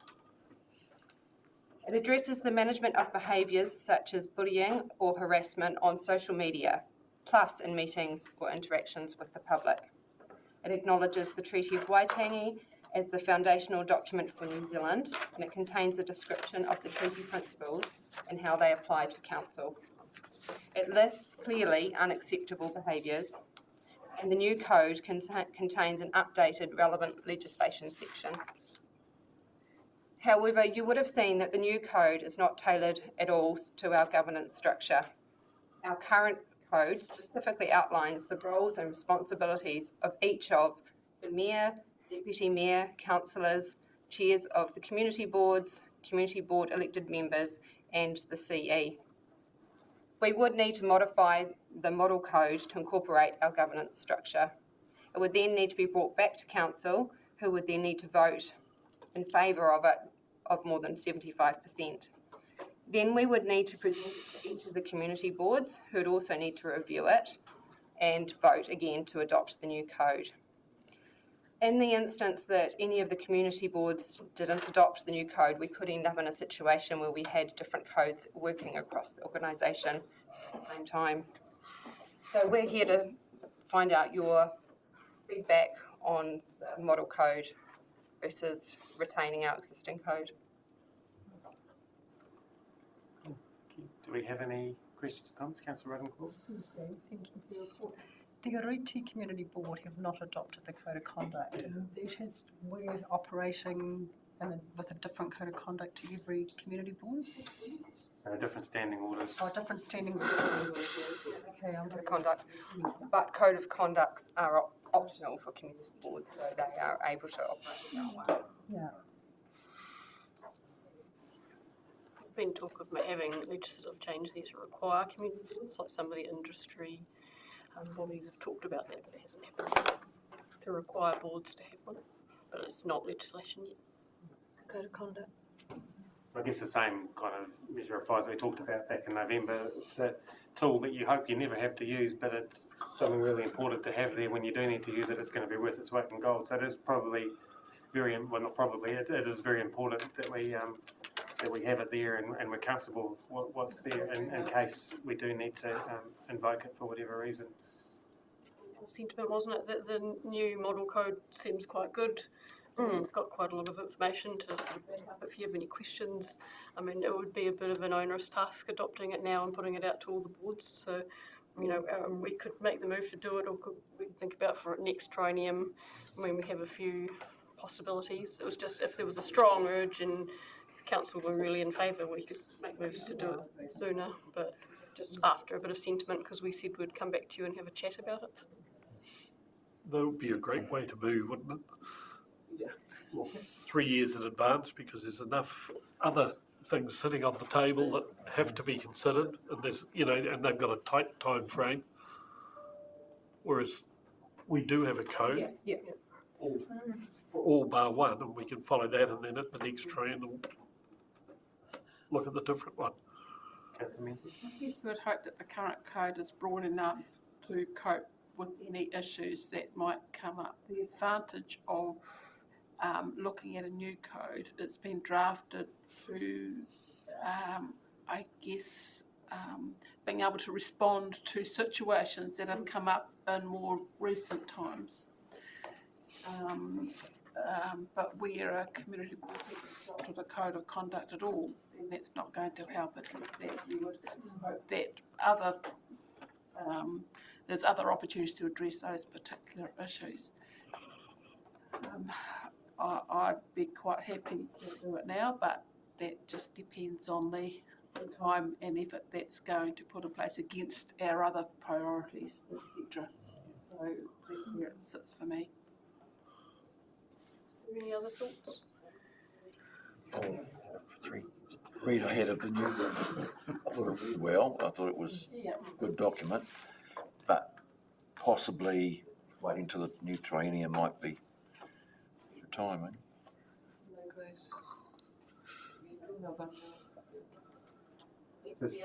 The other option is that because we do have some work to do in terms of RIP review coming up as well, so I'm just cognizant of that pile of work that has to go on as well. It might be that another option is that it's not seen as an urgent item to deal with if my team can get some capacity to, look and formulate that. Probably I would suggest it wouldn't be over the next year. Well, my preference would be, if you're comfortable with it, that we maintain it as it is, and then perhaps look into the next step. We fit that in if we think that we've got any capacity. That's, I guess, a third option, is rather than just waiting for the triennium to be up. Yes, another option is, if we're all comfortable with, there's no reason why we adopt it for ourselves, and then we wait for 3 years, and then we've got an opportunity to model, in the hope that we wouldn't have to use it. The model code would still need some tweaking to make it, definitely.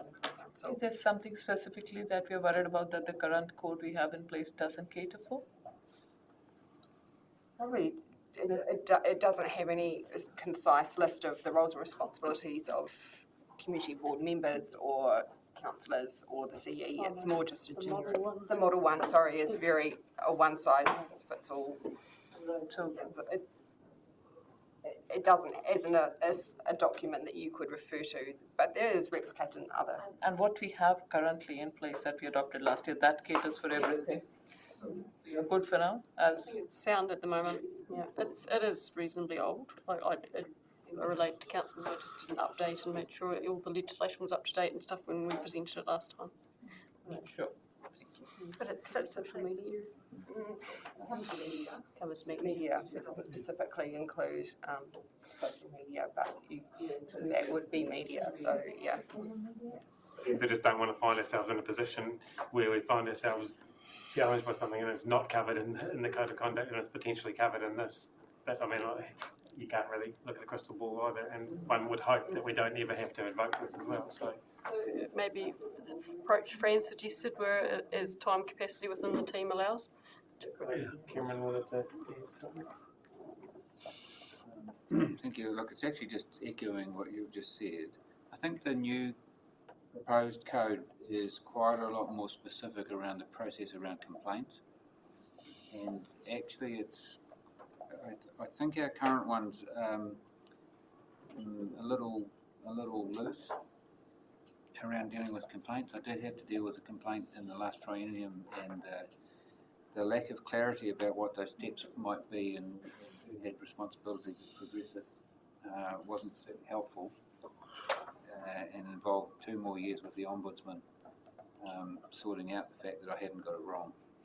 But it's just that's that thing, we don't need it in peacetime, but if we need it, everybody's clear about what that process would be, and it's quite, in the proposed one, it's got, I think it's section 3, it's actually quite specific about the process and, who would triage the complaint, the initial complaint if there was one, then relating it to independent assessors and things. Actually, I've got a tiny little bit of experience of it with Southland District, and I'm hoping it stays like that. But I'm much more aware of it from another council, and the fact that there was a process and it went off to independence actually was a very important provision. So I wouldn't want to skip that too quickly if I were you. And I think just to that point as well, when we're reflecting on staff time, the time involved in potentially what you had to do, and not having something in here could far outweigh the time spent getting this right. We could look at prioritising some aspects to update of our existing code with content from the new code. You mean add the complaints bit into the new one? Yeah, or triple checking the social media aspect, maybe, and then hopefully not having to rework those sections later in the triennium when we try to move to complete to the new code, but it could be like a partial process. We could bring that to council. I guess that could be, which I haven't done the time in this one, but looking at the differences between the two and seeing what's in this one that's not in that one, and what we could, because it might just be adding a couple of sections into our one. That could be options that we present when we come back formally. Yeah. Okay. Everyone happy Appreciate the with that? feedback. Yeah, thank you. Might be day longer. I think it was about 6.5 minutes.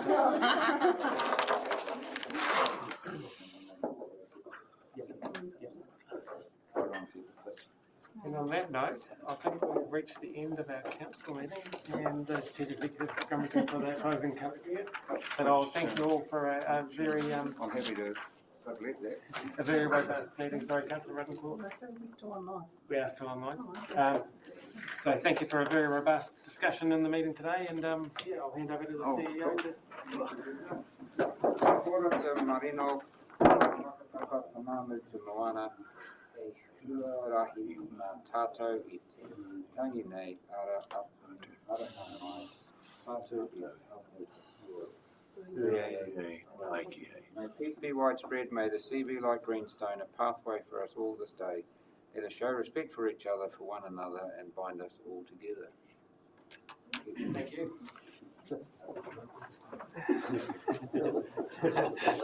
Yeah, and thank you, everybody.